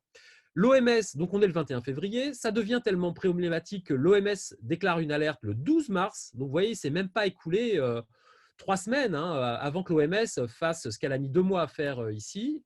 Enfin, j'exagère, je suis un peu méchant, c'est l'état de pandémie. Voilà. Bon, en tout cas, l'OMS a été présente. Elle met en place un réseau très important de laboratoires. 11 laboratoires à travers le monde le 17 mars, donc 5 jours après, sont mobilisés pour identifier l'agent infectieux. Un mois après, on identifie le virus. Donc, vous voyez, 21 février, 16 avril, on a mis quasiment, en février, mars, avril, oui, on a mis 2 mois à identifier le virus. Dans le cas du COV2, les Chinois ont mis probablement 3 semaines seulement à l'identifier. Et on va mettre en place des mesures barrières, donc isolement des gens qui ont de la fièvre, isolement des gens qui ont du mal à respirer, isolement des cas contacts quand ils arrivent à l'aéroport. Et en quelques mois, l'OMS dit « Ok, la flambée, j'ai repris juste ce qu'a dit l'OMS, la flambée mondiale de SRAS est endiguée, mais elle précise, la menace subsiste et les recherches doivent se poursuivre. » Ah, bien vu l'OMS. Alors, c'est quoi le bilan de l'opération? C'est 8000 cas à travers le monde, dans 27 pays, 774 décès. Mais c'est ridicule, il ne faut pas le dire comme ça. C'est mineur par rapport à ce qu'on vit aujourd'hui. On ne peut pas dire qu'on n'était pas préparé, on connaissait le contexte. C'est exactement ce que je vous ai raconté là, ressemble beaucoup à l'histoire de Wuhan, et il faut faire le parallèle entre les deux. Alors évidemment, il y a une tentation qui n'est pas très intelligente, qui est de dire oui, les Chinois ont caché l'info. Alors là, je peux vous dire qu'ils ont caché l'info. Les Chinois de Chine continentale. Là, on est à Hong Kong, il faut faire attention, ce n'est pas exactement le même territoire. Et donc, les Chinois continentaux cachent l'info, mais ils n'ont pas pu la cacher non plus de façon très, très longue. Mais il y a une différence majeure. D'abord, alors, qu'est-ce qui rassemble d'abord les deux histoires? L'épidémiologie est intéressante. En fait, on pense que le virus, ce voyageur de commerce est allé sur un marché aux animaux à Guangdong et s'est contaminé au contact d'animal, et notamment la civette masquée. Je n'ai pas mis de photo de civette masquée. On a cru d'abord que la civette masquée était un réservoir, donc on a commencé par buter toutes les civettes, avant de s'apercevoir que la civette masquée n'est pas un réservoir, mais un vecteur, et qu'elle fait le lien entre la chauve-souris, très probablement, et les populations humaines. Donc ça vous rappelle peut-être l'histoire de la chauve-souris, du pangolin et des marchés aux animaux. On ne peut pas dire qu'on ne connaît pas. Alors qu'est-ce qui distingue les deux? Quelque chose, à mon sens, et on a fait une revue générale là-dessus il n'y a pas très longtemps, quelque chose d'absolument essentiel qu'il faut rappeler dès maintenant. Quand on attrapait le SRAS, qu'est-ce qui se passait? On développait de la fièvre de façon quasi systématique, on avait du mal à respirer, et donc très vite, les gens à Hong Kong ont dit tout mec qui respire pas bien, qui a de la fièvre, vous l'isolez. Et vous faites une enquête épidémiologique et vous isolez les gens autour de lui. Pourquoi? Parce qu'on avait une chance dans le cadre du SRAS, c'est que beaucoup de gens étaient symptomatiques et que les gens qui étaient symptomatiques devenaient contagieux 4 à 5 jours après. Donc en isolant ceux qui ont de la température, eh bien, on empêche la contamination. Aujourd'hui, dans le cas du COV2, on n'est pas du tout dans la même situation parce que d'abord, vous l'avez compris, la phase d'incubation peut être très longue, elle va de 2 à 14 jours. Il y a une transmission pendant la phase d'incubation et donc il y a une transmission avant que les signes cliniques ne soient dépistés. Deuxième obstacle, les signes cliniques ne seraient dépistés que chez 2 à 10% des porteurs. La plupart des gens sont non symptomatiques. Alors, on ne va pas se limiter aux enfants. C'est vrai chez l'adulte. La plupart des adultes infectés sont non symptomatiques. Raison pour laquelle on dit à tout le monde portez des masques. Voilà. Donc c'est intéressant de faire le parallèle parce qu'on voit qu'il y a des problèmes déjà de contrôle du COV2 pour des raisons qui tiennent à l'épidémiologie. Voilà, alors bilan du SRAS, on va. Alors, deuxième bad guy, c'est le MERS. Là, j'irai beaucoup plus vite. Il continue de sévir. Il est apparu à partir de 2012 au Moyen-Orient, à Jeddah, en Arabie Saoudite. Alors là, c'est très particulier et les gens l'analysent mal. Alors, on dit quel est le réservoir animal? Le hérisson, la chauve-souris, en Chine, en Europe, en Asie du Sud-Ouest, en Thaïlande. Le dromadaire. Alors, on pense que le dromadaire est quand même probablement le réservoir au Moyen-Orient. La transmission se fait est interhumaine, mais on pense qu'il y a un réservoir animal qui persiste. Donc l'homme continue à régulièrement se contaminer au contact du réservoir animal.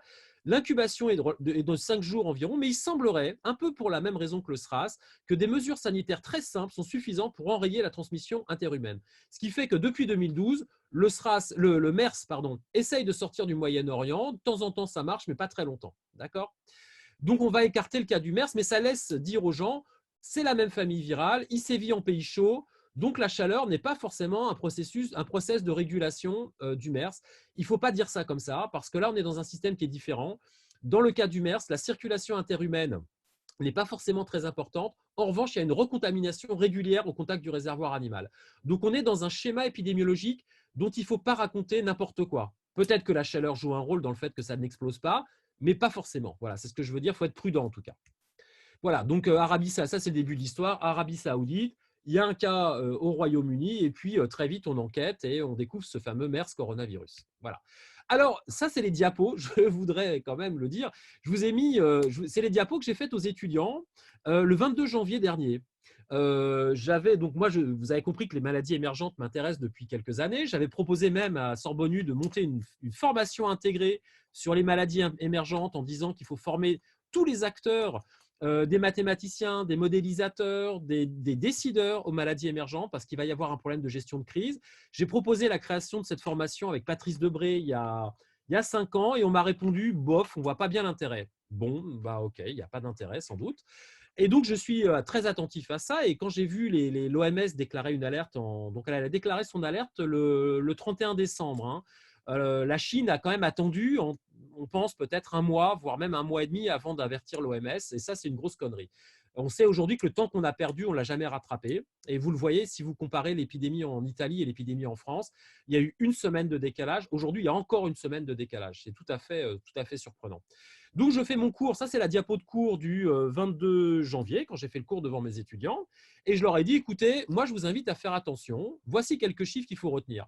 448 cas d'infection avec un nouveau virus qu'on avait déjà renommé. Ça, c'est l'ancien nom, pardon. 2019 nCoV, donc il s'appelle aujourd'hui SARS-CoV-2, mais c'est le même virus. 9 décès à Wuhan, en Chine. Donc, il fallait préciser où c'était Wuhan. Hein. Maintenant, ce n'est plus la peine. 12 provinces de Chine continentale ainsi que Taïwan et Macao déclarent des cas. C'était très énigmatique. 4 autres pays ont confirmé un ou plusieurs cas. La Thaïlande, le Japon, la République de Corée. Attention, c'est peut-être pour ça qu'ils ont été réactifs aussi. Ils ont été beaucoup plus réactifs que nous parce que concernés beaucoup plus tôt. Et les États-Unis, alors ça, c'était déjà, les États-Unis, c'est quand même un peu un problème. Les États-Unis s'y intéressaient déjà au mi-janvier. Hein. Donc, on voit bien le poids d'une décision politique mal sentie aux États-Unis. Ce n'est pas qu'ils n'étaient pas informés, hein, c'est que… bon, voilà, je ne vais pas rentrer, je ne vais pas polémiquer là-dessus. Et bref, je leur disais aux étudiants, attention, déjà 17 morts au 22 janvier, ça fait beaucoup pour une maladie comme ça. On est dans un cas de flambée pré-épidémique. Bon, bah voilà. J'ai même prévenu à cette époque Sorbonne U, j'ai même écrit des articles dans Paris Match, j'en ai un peu honte, mais je vous le dis quand même. Le premier article est sorti le 25 janvier dans Paris Match, où on expliquait, attention, il se passe quelque chose, il faut faire attention, mais bon, voilà. Après, c'est toujours facile de crier au loup. Puis comme je crie au loup tout le temps, les gens ne m'écoutent plus, vous connaissez l'histoire. Alors, qu'est-ce que je montrais aussi aux étudiants? Je leur dis, voilà ce que je peux vous dire aujourd'hui. Ça part peut-être d'un marché aux poissons. Regardez les Chinois déjà, hein, ils font gaffe. Hein, marché aux poissons, ça c'était une photo qui datait de quelques jours avant. Hein. Ils sont en train de mettre des mesures contrôle, des mesures barrières. Et puis, je leur ai dit, on est déjà en train de mettre Wuhan en quarantaine avec un contrôle accru aux aéroports. Regardez les chiffres. On était déjà en train de réfléchir à la quarantaine. Les Chinois savaient que ça allait nous péter. Et regardez, USA, un cas qui avait déjà été déclaré dans l'État de Washington. Voilà, mais on en était là, je disais, ça va nous revenir. Là, c'est déjà trop. Là, ça va péter. Il y a déjà trop de cas, on va avoir des cas en France. Voilà, alors coronavirus, je m'étais permis d'expliquer aux étudiants pourquoi on les appelait comme ça. Ce n'est pas parce que les virologues boivent, même si on aime bien une petite bière de temps en temps, c'est à cause de cette couronne qu'on voit en microscopie électronique. Alors là, on ne la voit pas très bien, hein, la couronne est tombée. Mais voilà, vous voyez, il y a une zone de densité aux électrons qui est un peu plus forte et qui fait une couronne très jolie parfois. Voilà, virion en forme de couronne, et j'expliquais ce que c'était parce que personne ne savait ce que c'était au moment où on en parlait. Alors, au 23 avril 2020, donc ça, c'est hier. Hein, c'est la seule diapo que j'ai faite hier. Je suis désolé, Yvon. Voilà. J'ai trié les vieilles, mais je n'ai pas fait vraiment de nouvelles. Donc aujourd'hui, on sait que c'est une pandémie. Hein, donc, ce n'est pas le cas du SRAS de 2003. Plus de 186 000 décès. Et la grande question, c'est pourquoi l'épidémie n'est pas sous contrôle alors que le SRAS a été éradiqué en quelques mois. Je vous ai donné un peu des clés déjà. Et quelles sont les questions qu'on aimerait voir avec vous? La question de la saisonnalité. Comment aborder cette fameuse saison de la saisonnalité? Comment prédire qu'un virus va le devenir ou qu'il ne le deviendra pas? La question de l'immunité, de la variabilité du virus. Olivier Véran en a parlé ce matin, donc il faut croire qu'on est sur la même question. Quelle est la contribution des enfants? Ça, vous en avez entendu parler probablement. Et puis, très clairement, quels sont les indicateurs qui nous permettraient de gérer les problématiques de confinement, de déconfinement, et donc des indicateurs dont je vais vous parler dans un instant, qui nous permettraient de suivre le virus dans les populations humaines, avec un coût qui est raisonnable, un rapport bénéfice-risque intéressant. D'où on en arrive au projet qu'on développe notamment avec Yvon, donc un projet sur un nouvel antiviral. Je peux donner le nom puisque je crois que l'article a été déposé dans les archives ce matin, donc c'est le naproxène, je l'ai dit tout à l'heure. C'est un antiviral qu'on a identifié par criblage virtuel. L'initiative Covidia sur l'intelligence artificielle et l'initiative Aubépine. Alors Aubépine, ça c'est Jean-Marie Mouchel qui a…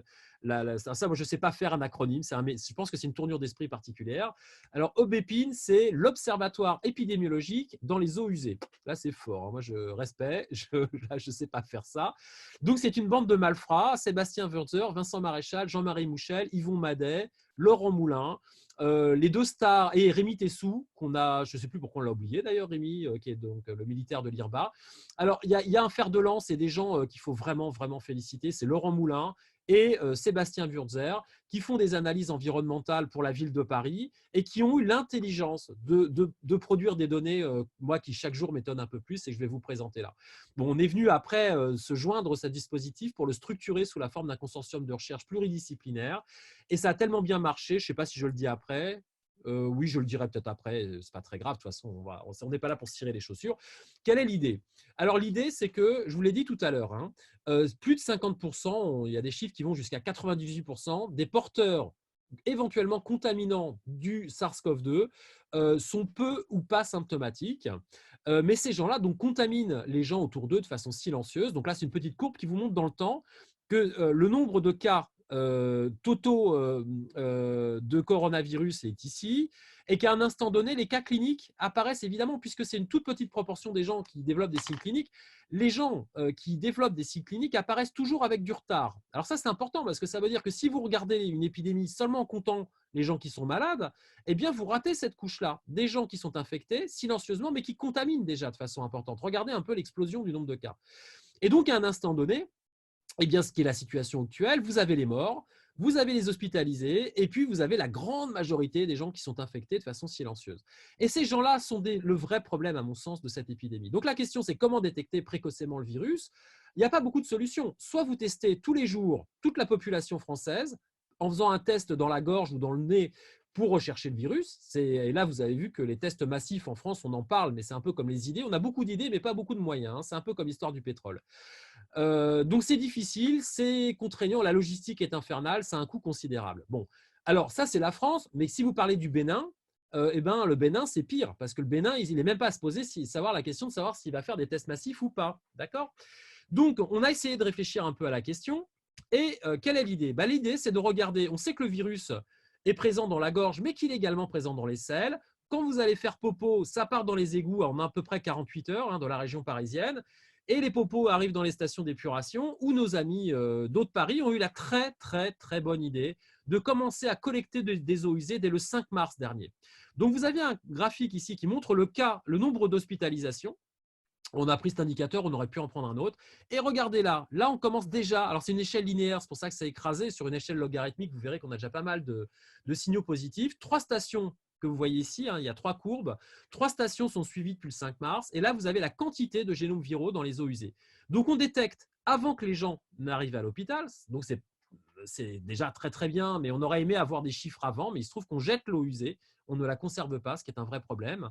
Et puis, vous voyez ici que la quantité de virus excrétés dans les stations d'épuration suit la dynamique si vous prenez comme référence les cas cliniques. Et ce qui est très intéressant, c'est qu'on voit là le nombre d'hospitalisations diminuer. Et là, vous avez les derniers chiffres qui datent de quand ils vont. Les derniers datent de dimanche dernier, c'est ça, ceux-là, je crois. Ouais, je crois que c'est dimanche dernier. Ouais. Mais Et vous voyez que les derniers… il y en a même des nouveaux qui sont arrivés et qui… tu les as vus ce matin? Ouais. Alors, ça monte ou ça descend? Ça descend. Ah, c'est le même niveau. prodigieux. Ouais. Voilà. Et bon, bah, on va pouvoir faire un très joli papier. Donc, en fait, bah, bon, j'avais pas eu le temps de les lire parce que je travaillais sur les diapositives d'Yvon. Merci Yvon. Donc, en fait, ça continue de descendre. Et c'est une des preuves. Alors, en tout cas, on va dire un argument très fort qui montre que le confinement a un effet. Le confinement, ça n'a pas qu'un effet sur les cas. Le gouvernement, bien sûr que c'est l'argument, et c'est pour ça qu'on a confiné. Hein. C'est pour que de moins en moins de gens arrivent aux urgences. Mais là, on a un argument virologique qui vous dit le confinement, ça bloque la circulation du virus parce qu'on fait moins en moins caca avec du virus. Et donc ça, c'est excellent. Alors, quel est l'intérêt derrière? L'intérêt, vous avez bien compris, c'est de savoir ce qui va se passer là. Hein. C'est est-ce que le virus arrête de circuler de façon définitive ou est-ce que le virus, si les mesures de déconfinement sont mal gérées, repart? Et donc, on peut très rapidement repartir sur une courbe ici. Mais là, on sera là, nous. Là, ce coup-là, on va surveiller. Donc, qu'est-ce qu'on propose? Dans ce projet Aubépine, je vais aller vite, donc, qui associe Haute-Paris, Sorbonne U et l'Institut de recherche biomédicale des armées, Rémi Tessou. C'est un consortium pluridisciplinaire dans lequel nous avons des indicateurs, des projections à court terme, donc valider l'indicateur, mais là, vous voyez que les chiffres nous laissent penser que regarder dans les eaux usées, c'est une très bonne idée. À moyen terme, c'est vérifier que les eaux usées contiennent ou pas un virus sous forme infectieuse, puisque je vous rappelle que ce qu'on quantifie, c'est du génome viral, ça ne nous dit pas que le virus est infectieux. Alors, tout le monde s'inquiète. Attendez, vous n'allez pas prendre votre douche à la sortie d'une station d'épuration. Hein. Et il faudra bien distinguer, on pourra en reparler si vous le souhaitez, ce qu'on appelle les eaux usées, qui sortent des stations d'épuration, et les eaux non potables, qui sont les eaux de Seine qu'on retrouve dans le nettoyage des rues. Hein. C'est encore une étape après. On va travailler sur le traitement des eaux usées et la désinfection, notamment parce qu'il y a une problématique sur les boues des stations d'épuration. Les boues, c'est les résidus solides qui sont récupérés notamment comme engrais. Donc là, il y a un travail qui est réalisé, on a déjà des résultats là-dessus. On voit que les traitements qui sont exercés sont probablement très efficaces pour détruire le virus. Ce n'est pas très étonnant, mais ça va mieux en le disant. Et puis, nous avons, avec des collègues de Reims, mis en place un joli système. Comme le virus est très dilué dans les rivières, parce que, alors j'ai oublié de vous le dire, mais les eaux des stations d'épuration, elles finissent dans les rivières. Hein. C'est pas joli, mais c'est comme ça. Et donc, comme ça se dilue très très vite, eh bien, on est obligé de retrouver un système d'accumulation naturelle. Et donc, on a mis en place des moules d'eau douce qu'on appelle des dressènes. Et donc, ces dressènes filtrent plusieurs litres, voire dizaines de litres d'eau par jour, et elles bioaccumulent les microparticules, les toxiques, les polluants. Et donc, on a déjà les dressènes, elles sont arrivées au laboratoire hier, d'après ce que je crois avoir compris.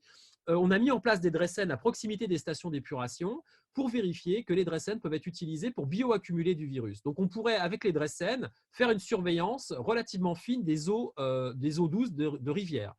Et puis, la question va se poser des eaux de baignade du littoral et des mollusques de consommation, hein, les huîtres et les moules. Donc, on est en train d'ouvrir ce volet-là avec une collègue qui s'appelle Soisic Le Guyadère, qui est à l'Ifremer. Et c'est clair que si on déconfine et que tout le monde va se baigner, on a intérêt à pouvoir fournir des éléments objectifs pour dire que l'eau de baignade ne présente aucun risque et que les huîtres non plus. Et donc, à long terme, ce qui s'est passé, c'est qu'on a déposé ce projet-là à un comité qui s'appelle CARE, qui est un comité qui conseille les différents ministères et surtout qui conseille Macron sur la façon de procéder au confinement et au déconfinement de façon intelligente. Jean-Marie Mouchel a eu l'excellente idée de proposer le projet Hacker. Moi, je pensais que les gens ne comprendraient même pas ce qu'on fait parce que les eaux usées, ce n'est pas la grande médecine, hein, c'est le caca. Et donc, nous, on travaille dans le caca. Mais il se trouve qu'à Caire, il y a des gens super intelligents et que c'est présidé par Françoise Barré-Sinoussi, la même que tout à l'heure. Et que très vite, on a reçu une flash note de Caire nous disant il faut que vous montiez un réseau national sentinelle des eaux usées. Ils sont gentils de nous le dire puisque c'est nous qui l'avions écrit. Ça, ce que je vous montre, c'est la diapo qu'on leur avait envoyée. Et vous noterez qu'il est écrit création du premier réseau sentinelle national sur les eaux usées. Bon, Caire nous dit c'est une bonne idée. Moi, je vous invite à faire un réseau sentinelle national sur les eaux usées. Et donc, ils ont bien relu les dias. Ils veulent reprendre la main, c'est pas grave, on va pas se gêner. Alors, c'est quoi? C'est développer sur le territoire national des stations pilotes d'eau usée. Donc, ça, c'est le travail d'Yvon dans le projet et on a besoin de votre aide. Il faut interpénétrer les données épidémiologiques dont on dispose, notamment à travers Covidia, et les données qu'on a sur les stations, je crois qu'il y a 21 000 stations d'épuration sur le territoire national, pour très très rapidement, parce que là j'ai l'impression que maintenant le CARE nous demande de mettre en place le réseau pour le 11 mai, c'est ça? On en reparlera éventuellement. Donc, il faut qu'on ait des stations pilotes réparties intelligemment sur le territoire, en zone de faible et forte prévalence, et puis qu'on fasse pareil. Alors, pour information, quand même, on a 0 centime hein, depuis tout le temps. Là, on travaille sur nos fonds propres, et ça non plus, ça ne va pas pouvoir durer. On a proposé de créer une banque d'eau usée de 6 mois glissant. Ça veut dire quoi? Ça veut dire que les stations d'épuration, on les invite à acheter des congélateurs et à stocker 11 millilitres d'eau à chaque prélèvement et à congeler ces prélèvements. Parce que si on avait ces banques d'eau usée, on aurait pu dater très précisément l'entrée du coronavirus sur le territoire. On aurait eu 48 heures probablement 48 heures d'écart entre la détection dans les eaux usées et l'émission par les gens infectés. Voilà. Et puis donc, on proposait de créer des plateformes d'analyse réparties sur le territoire, mais ça, c'est plus de la logistique, c'est pas forcément très intéressant. Ce qui est intéressant, c'est que ça peut servir au corona, mais plus généralement, c'est un réseau qui pourrait être pérenne et qui permettrait de suivre les pathogènes à transmission fécale, dont les virus des gastroentérites hivernales, les bactéries pathogènes, les bactéries multirésistantes qui sortent des hôpitaux. Donc, c'est un projet, à mon avis, qui va s'inscrire dans la durée. Voilà. Alors, le pilotage du consortium, c'est Laurent et Sébastien, Jean-Marie Mouchel, Mapom, Yvon et Rémi Tessou. Et puis, on a des membres du consortium. On a une réunion, c'est demain ou cet après-midi? Je ne sais plus. Je ne sais plus quel jour on est en fait. C'est cet après-midi. Donc, pour élargir le consortium avec des gens qui travaillent dans l'Est de la France et dans la région de Clermont-Ferrand, on va élargir aux gens qui travaillent au bord de la mer. Voilà, donc l'Ifremer de Soisy qui était déjà cité. Et on va également élargir le consortium à des cliniciens qui vont mettre en place des études pilotes pour étudier les virus dans les selles des patients. Il faut qu'on fasse très très vite parce que les données qu'on a, évidemment, vous l'aurez compris, montrent que le virus circule de moins en moins. Donc il faut qu'on développe ces projets dans l'urgence et sans argent. Moi, ça c'est une équation que j'arrive pas à résoudre, mais comme vous êtes de brillants mathématiciens, vous allez me dire comment on fait. Voilà. Et puis, on va donc travailler avec un laboratoire à Lyon, si tout se passe bien. J'ai envoyé un petit mot ce matin, Yvon, qui lui se propose de travailler sur les processus de désinfection, décontamination du virus dans les eaux. Donc, c'est un petit réseau qui se met en place. On va voir ce qu'il va donner. Mais en tout cas, on est prépositionné pour répondre aux demandes d'Emmanuel Macron. Voilà, alors qu'est-ce qu'on souhaitait? Je ne sais pas si je peux le mettre ou pas, mais qu'est-ce qu'on souhaitait, nous, que fasse le ministère pour nous? Nous soutenir via une lettre de mission. Qu'il fasse une aide à la mise en réseau avec les principaux opérateurs privés. Il faut savoir quand même que les eaux usées, comme les eaux de boisson, c'est piloté par des opérateurs privés. Ça, c'est un coup que Veolia, Suez, Lassor a réussi déjà il y a une trentaine d'années. Ils gagnent beaucoup d'argent aujourd'hui avec la surveillance des eaux. Et les élus. Et donc, on a eu l'idée hier, on va voir si on l'explore, d'écrire à François Barouin, qui est le président de l'Association des maires de France, pour très vite les avertir de notre projet et qu'ils puissent relayer l'importance du projet dans les communes. On va également, on y a réfléchi hier, c'est un collègue qui a eu cette idée absolument géniale de s'appuyer sur les départements d'hygiène, les laboratoires d'hygiène départementales qui existent encore en France et qui pourraient temporairement implémenter nos protocoles et commencer à faire de la surveillance. Voilà, donc j'arrête le diaporama pour avoir le plaisir de vous voir et de répondre et d'échanger avec vous. En essayant de ne pas être trop long. Ah, j'ai débordé. Oh, tu peux, mais c'est pas grave, c'était captivant. Ok, donc merci beaucoup pour cet exposé brillant et qui a permis de remettre les choses en place vis-à-vis de la réalité de terrain et de ce qu'est ce virus. Donc, comme d'habitude, vous pouvez lever la main pour poser des questions, ce qui permettra de coordonner un petit peu la discussion. Alors, qui a des questions? Donc, moi, j'en ai peut-être une pour commencer. Est-ce qu'on est capable de voir ce qu'on a raté sur cette épidémie, indépendamment du fait que les Chinois auraient pu réagir un petit peu plus tôt? Est-ce que nous, on aurait pu être un petit peu plus clairvoyants C'est dur de dire ça parce que je vais donner l'impression… D'abord, je crois qu'il y a un vrai facteur, c'est que la France n'était pas du tout préparée à la crise. Or, une crise, ça ne se gère pas quand on a les pieds dedans. La gestion de crise, et tous les spécialistes de la gestion de crise le disent, c'est une veille permanente avec des opérateurs qui sont prépositionnés, des gens qui sont… moi, je suis désolé, on a eu des alertes. Je ne vous ai pas parlé de la grippe, mais vous en souvenez, de la grippe H1N1 en 2011, il y a eu un plan de gestion de crise qui était déjà le plan qu'on a ressorti là. À certains endroits, on n'a pas été foutu de retrouver, dans les archives des différentes entreprises universitaires, on n'a pas été foutu de retrouver le plan de gestion de crise de 2011. Ça interpelle quand même. Donc, je pense qu'on était mal préparé. Je pense également que ces gestions de crise, et ça, je vais réinsister dès que ça sera calmé, il faut travailler de façon… la stratégie est forcément une stratégie de lutte intégrée. Il faut mettre autour de la table tout le monde. Les mathématiciens, on voit le rôle des modélisateurs aujourd'hui qui est considérable. On leur demande de lire dans le mar de café. Et moi, je n'aimerais pas modéliser aujourd'hui. Je trouve que c'est… parce que si quelqu'un se plante, on va dire « Ah, mais vous avez eu vos modèles à la con, vous nous avez planté, on a pris une mauvaise décision. On a déconfiné alors qu'il ne fallait pas. » Alors aujourd'hui, on commence déjà à nous dire « Oh là là, c'est scandaleux, vous nous avez dit, les enfants, c'est des gros vecteurs. » C'est des conneries. Non, mais attendez. on a accumulé un nombre d'informations considérable en 4 mois. Considérable. Je ne connais pas de projet scientifique qui a accumulé autant d'informations en si peu de temps. Mais le fait est qu'au début, on est parti de modèles. On est parti de la grippe, qui était peut-être le modèle de référence. Et on a commencé tous à dire, si ça ressemble à la grippe, et on n'était pas sûr, hein, on a mis des… Eh bien, ça sera saisonnier. Si ça ressemble à la grippe, les enfants sont des vecteurs. Donc, il faut les isoler. Voilà, donc gestion de crise mal anticipée, on ne s'est pas préparé. Il ne s'agit pas de dire moi j'ai raison, les autres ont tort. Il s'agit de comprendre que ce qui est important, c'est une lutte intégrée. Intégrée, c'est on met tout le monde autour de la table, on devient humble et on s'écoute. Voilà, c'est ça que ça veut dire. Et le succès du projet qu'on a mis en place avec Yvon, c'est exactement ça. Tout le monde a écouté tout le monde. Parce que le réseau Sentinelle, c'est une évidence que ça aurait dû exister, d'accord? Donc maintenant que c'est expliqué. Et donc, pourquoi au niveau de l'OMS, il n'y a pas des indicateurs un petit peu plus rapides, un petit peu plus pertinents? Alors, j'ai pris attache avec l'OMS, hein, ça fait un moment déjà, parce qu'il va falloir aider à résorber les foyers ou à éviter que les pays fragiles ne soient impactés. Donc, on a pris contact avec l'OMS et l'OMS nous a dit « Ah, moi, je serais vous, je contacterai le ministère de la Santé en France pour voir ce qu'on peut faire. » Bon, bah, je suis un peu perplexe. On l'a déjà fait, c'est bon. Donc, j'ai l'impression que l'OMS a du mal à embrayer. Ça coûte pas cher. Je veux dire, il faut que vous compreniez l'intérêt des eaux usées. Les eaux usées des stations qu'on regarde à Paris collectent 4 millions à 8 millions de popos tous les matins.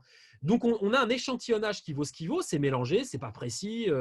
Mais c'est un outil de pilotage où avec une PCR, on peut, enfin, vous avez vu les courbes, on voit la dynamique de l'épidémie. Donc, on a coûté en euros, on a coûté, là, le graphique que vous avez coûté, je compte pas les bras, hein, a dû coûter 100 euros de réactif, quoi. Et vous avez quelque chose qui est extraordinaire en termes de réponse. Ce n'est pas les 300 000 tests qu'on nous vend et qu'on ne verra pas, quoi. Enfin, il faut dire les choses franchement.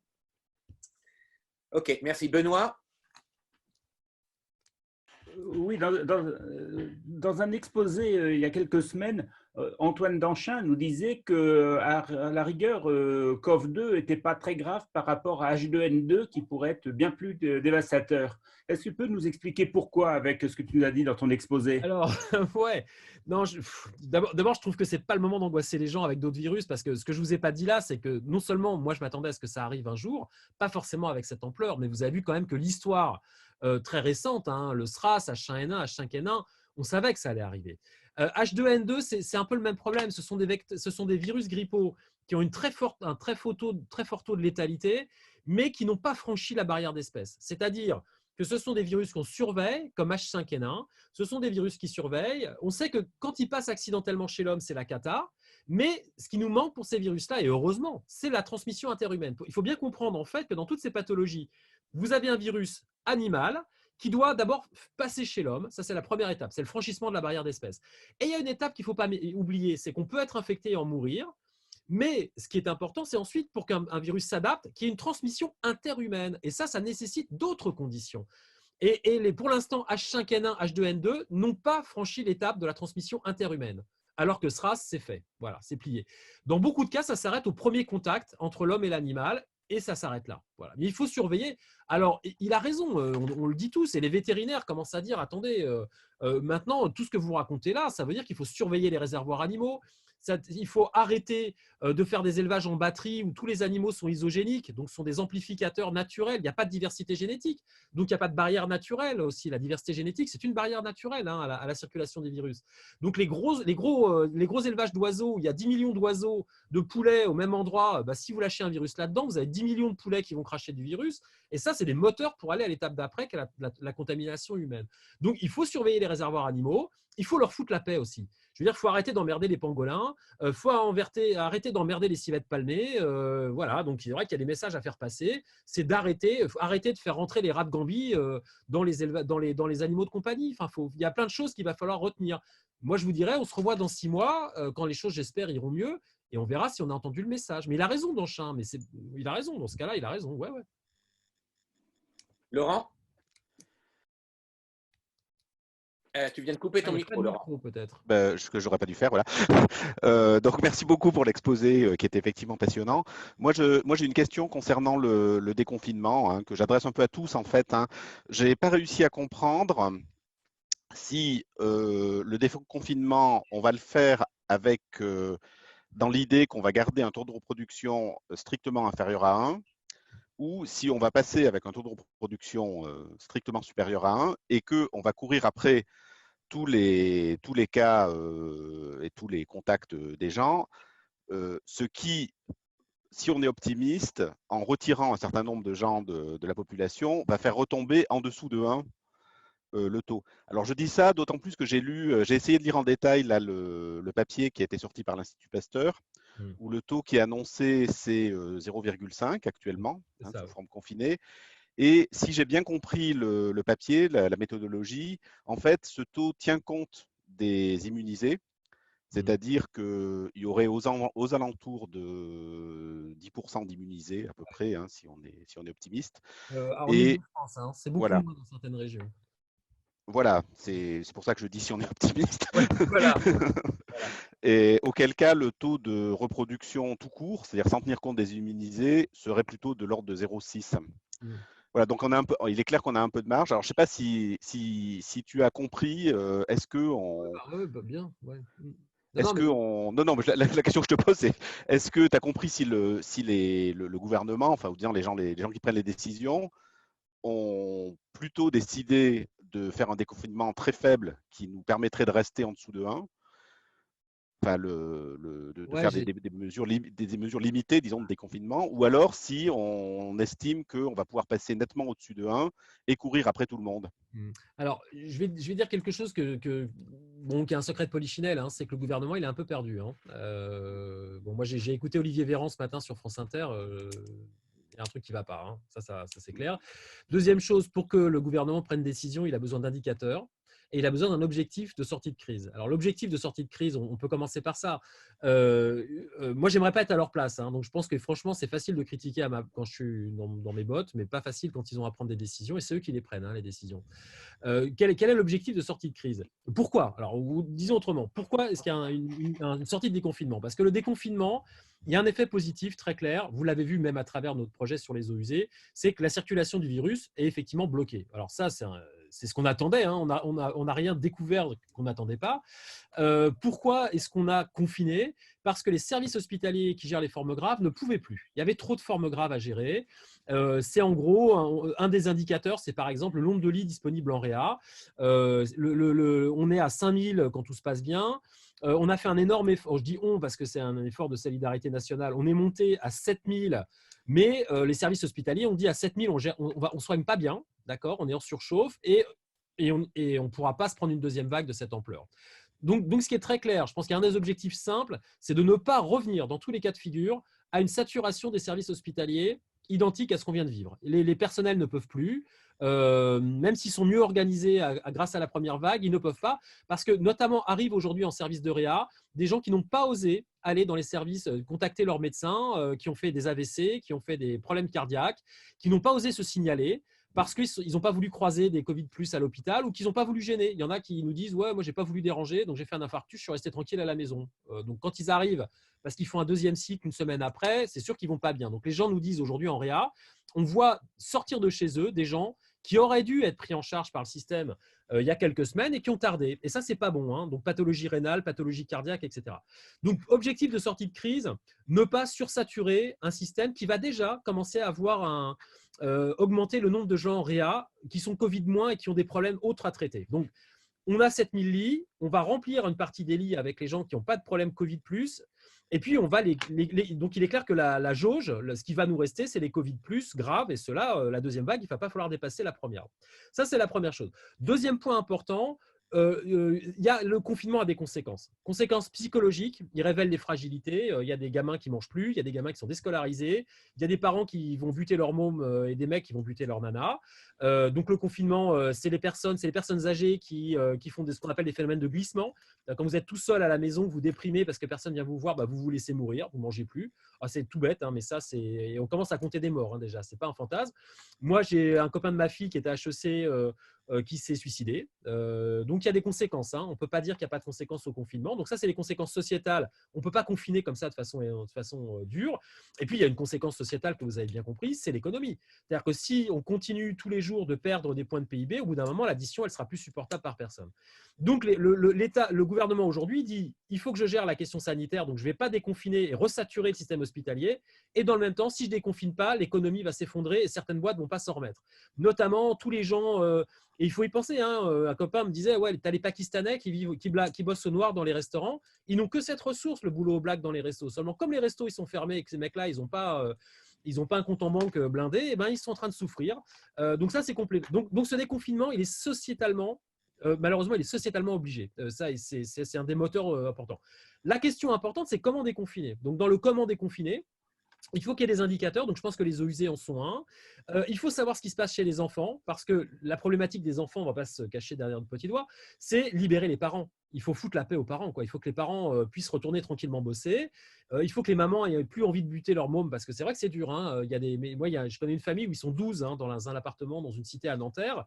12, donc même si on enlève les 2 parents, ça en laisse 10, c'est dur à vivre. Hein. Voilà.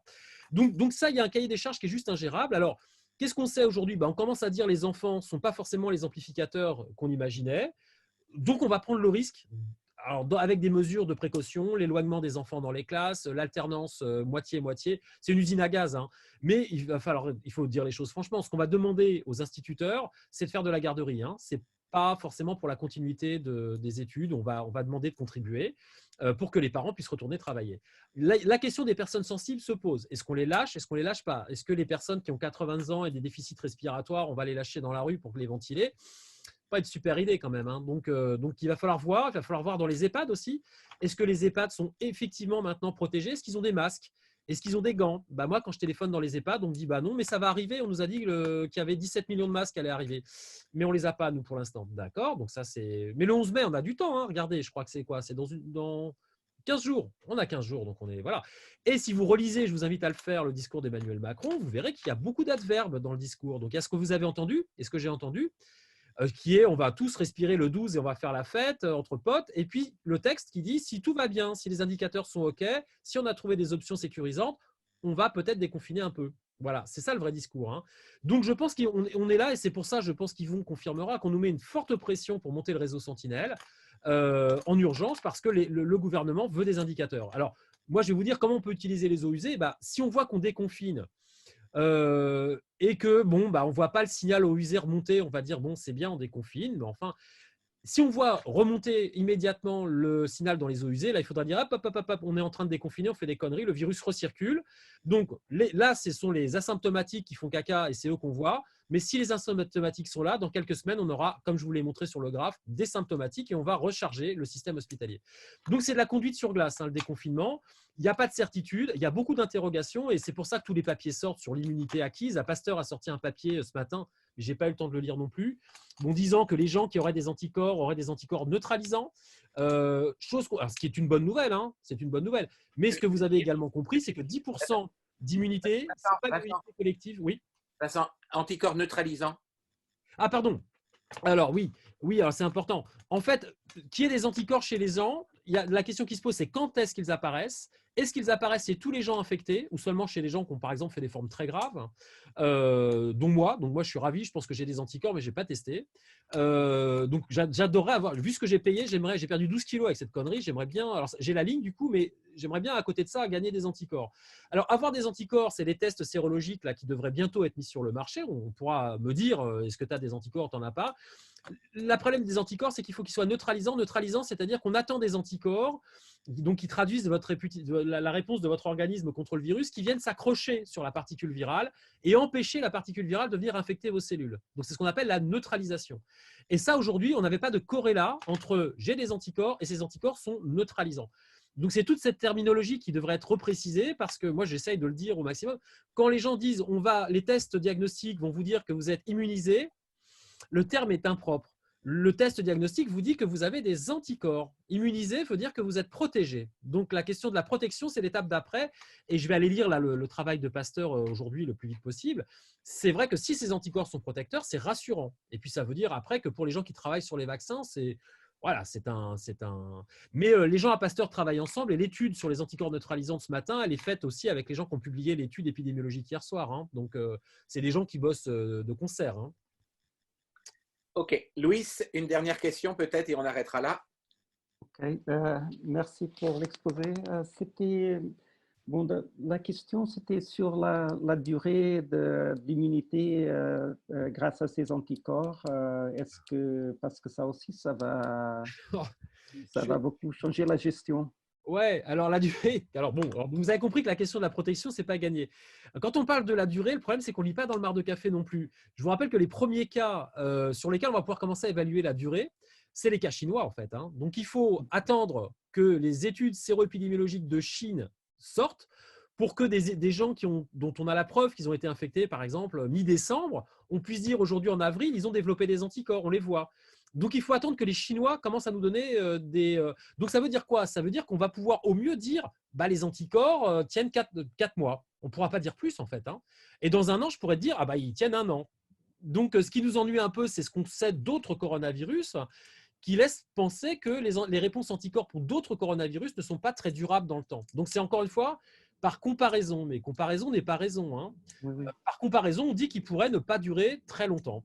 Voilà. J'avais vu 18 mois pour le MERS ou des choses comme ça. Oui, c'est ça, c'est les comparaisons. Alors, 18 mois pour le MERS, mais pour les coronavirus hivernaux, on voit que d'un hiver à l'autre, ils ne sont pas forcément là. Donc, c'est compliqué. Ok.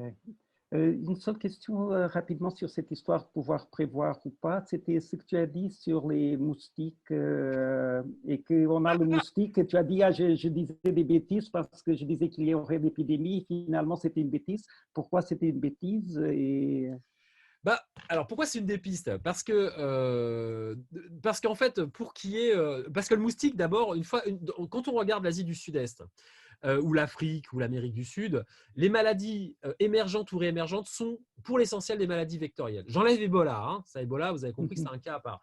Pourquoi? Parce que vous avez un cocktail de folie. Vous avez des primates qui hébergent et qui sont piqués par les moustiques, par ailleurs. Vous avez des primates qui hébergent des pathogènes. Vous avez des moustiques qui sont des vecteurs connus des maladies en Afrique. Alors, maladies virales, mais pensez au paludisme. Le paludisme, c'est le moustique qui transmet le paludisme. Zika, chikungunya, dengue, fièvre jaune, c'est le moustique. Alors, pourquoi est-ce qu'on n'a pas de dengue? Pourquoi est-ce qu'on n'a pas de paludisme? On en a eu du paludisme, il ne faut pas l'oublier. Le paludisme, il y en avait au XVIIIe siècle. On l'a éradiqué, le paludisme, en France, en asséchant les marais, notamment dans la région des Dombes, dans la région du centre, à côté de Lyon, pour simplifier, au pied du Jura. Et puis, on a aussi éradiqué le paludisme en France, ensuite, dans la Camargue, alors avec plus de lenteur pour des raisons que vous connaissez, on a gardé des osomates. Et l'Italie a été un des premiers aussi à éradiquer le paludisme, à contrôler le paludisme en asséchant les marais. Donc le vecteur, le moustique, on sait que c'est une saloperie en termes de vectorologie. Alors après, pourquoi il n'y a pas de cas en Europe de dengue? Eh bien tout simplement parce qu'il n'y a pas assez de personnes infectées par la dengue sur le territoire métropolitain. Mais souvenez-vous que la dengue, elle sévit aussi aux Antilles. Et donc, on est toujours embêté quand il y a une épidémie aux Antilles parce que les gens qui vont en vacances là-bas reviennent ensuite en France. Et s'ils sont piqués par le bon vecteur qui s'appelle le moustique tigre, eh bien, on peut avoir une épidémie. Voilà, donc c'est pour ça qu'on s'attendait plutôt à un problématique de type arbovirose. Et donc là, ce qui veut dire que les gants ne serviraient à rien, c'est les moustiquaires qu'il nous faut. Oui. Et même s'isoler, ça ne sert pas à grand-chose parce que le moustique, il vient chez toi. Donc, ouais. Ou alors tu dors sous une moustiquaire. C'est ce qu'avaient fait les premiers travaux. Donc les premiers travaux sur la découverte de la fièvre jaune ont été réalisés en 1900 avec des moustiquaires tout bêtement. C'est des travaux un peu gore qui avaient été réalisés à l'époque où on avait un groupe contrôle qu'on exposait à des moustiques infectés et un groupe sous moustiquaire. Et ça a valu d'abord un problème politique entre Cuba et les États-Unis, mais ça a valu 2 communications à l'Académie des sciences à l'époque de Walter Reed, qui est très connu pour ça et qui a dit regardez, le moustique transmet. Il a tué quand même quelques copains pour le prouver. Mais il avait fait, à l'opposé de Raoult, il avait fait un bras contrôle. Mais quand tu as un R0 genre 9, même si tu as très peu de cas, ça devrait se multiplier très vite, non? Oui, tout à fait. Oui. Et donc, pourquoi on ne voit pas des épidémies de dengue? À la dengue, elle n'est pas à 9. Si, je pense qu'elle est dans cet ordre-là, ce que j'avais vu. Le problème, c'est le départ de l'épidémie pour la dengue. C'est d'avoir suffisamment de personnes qui portent le virus et qui peuvent se faire piquer par les moustiques. Donc, on a le moustique. Il y a eu des micro-signaux déjà, mais on n'a pas assez, en France, on n'a pas assez de personnes porteurs du virus de la dengue. Parce que s'il faut une fièvre de dingue aux Antilles, c'est des infections qui sont transitoires. Donc, si tu fais une fièvre de dingue aux Antilles, tu restes aux Antilles pour te faire soigner. Donc, il y a peu de cas d'importation, mais pour moi, c'est un danger. Un jour ou l'autre, il y aura. Si le vecteur est là, on sait que ça va arriver. Et le moustique tigre, il est arrivé, il a colonisé l'Europe en moins de 10 ans. Oui. Donc, achetons des moustiquaires pour éviter qu'on nous refasse le coup des masques. Merci. Super. Bon, bah, je crois qu'il y a encore beaucoup de questions, mais on pourra. Ouais, mais on peut en discuter après, vous affolez pas. Hein. Je peux les recentrer et où vous pouvez les envoyer à Vincent. Donc, merci encore. C'était super. Merci à vous, c'était très agréable. Et donc, bah, à très bientôt pour de nouvelles aventures. C'est super gentil. Je suis désolé d'avoir été un peu long, mais c'était. Non, c'est parfait. Okay. Merci à vous. Merci Allez, beaucoup. Au revoir. Au revoir.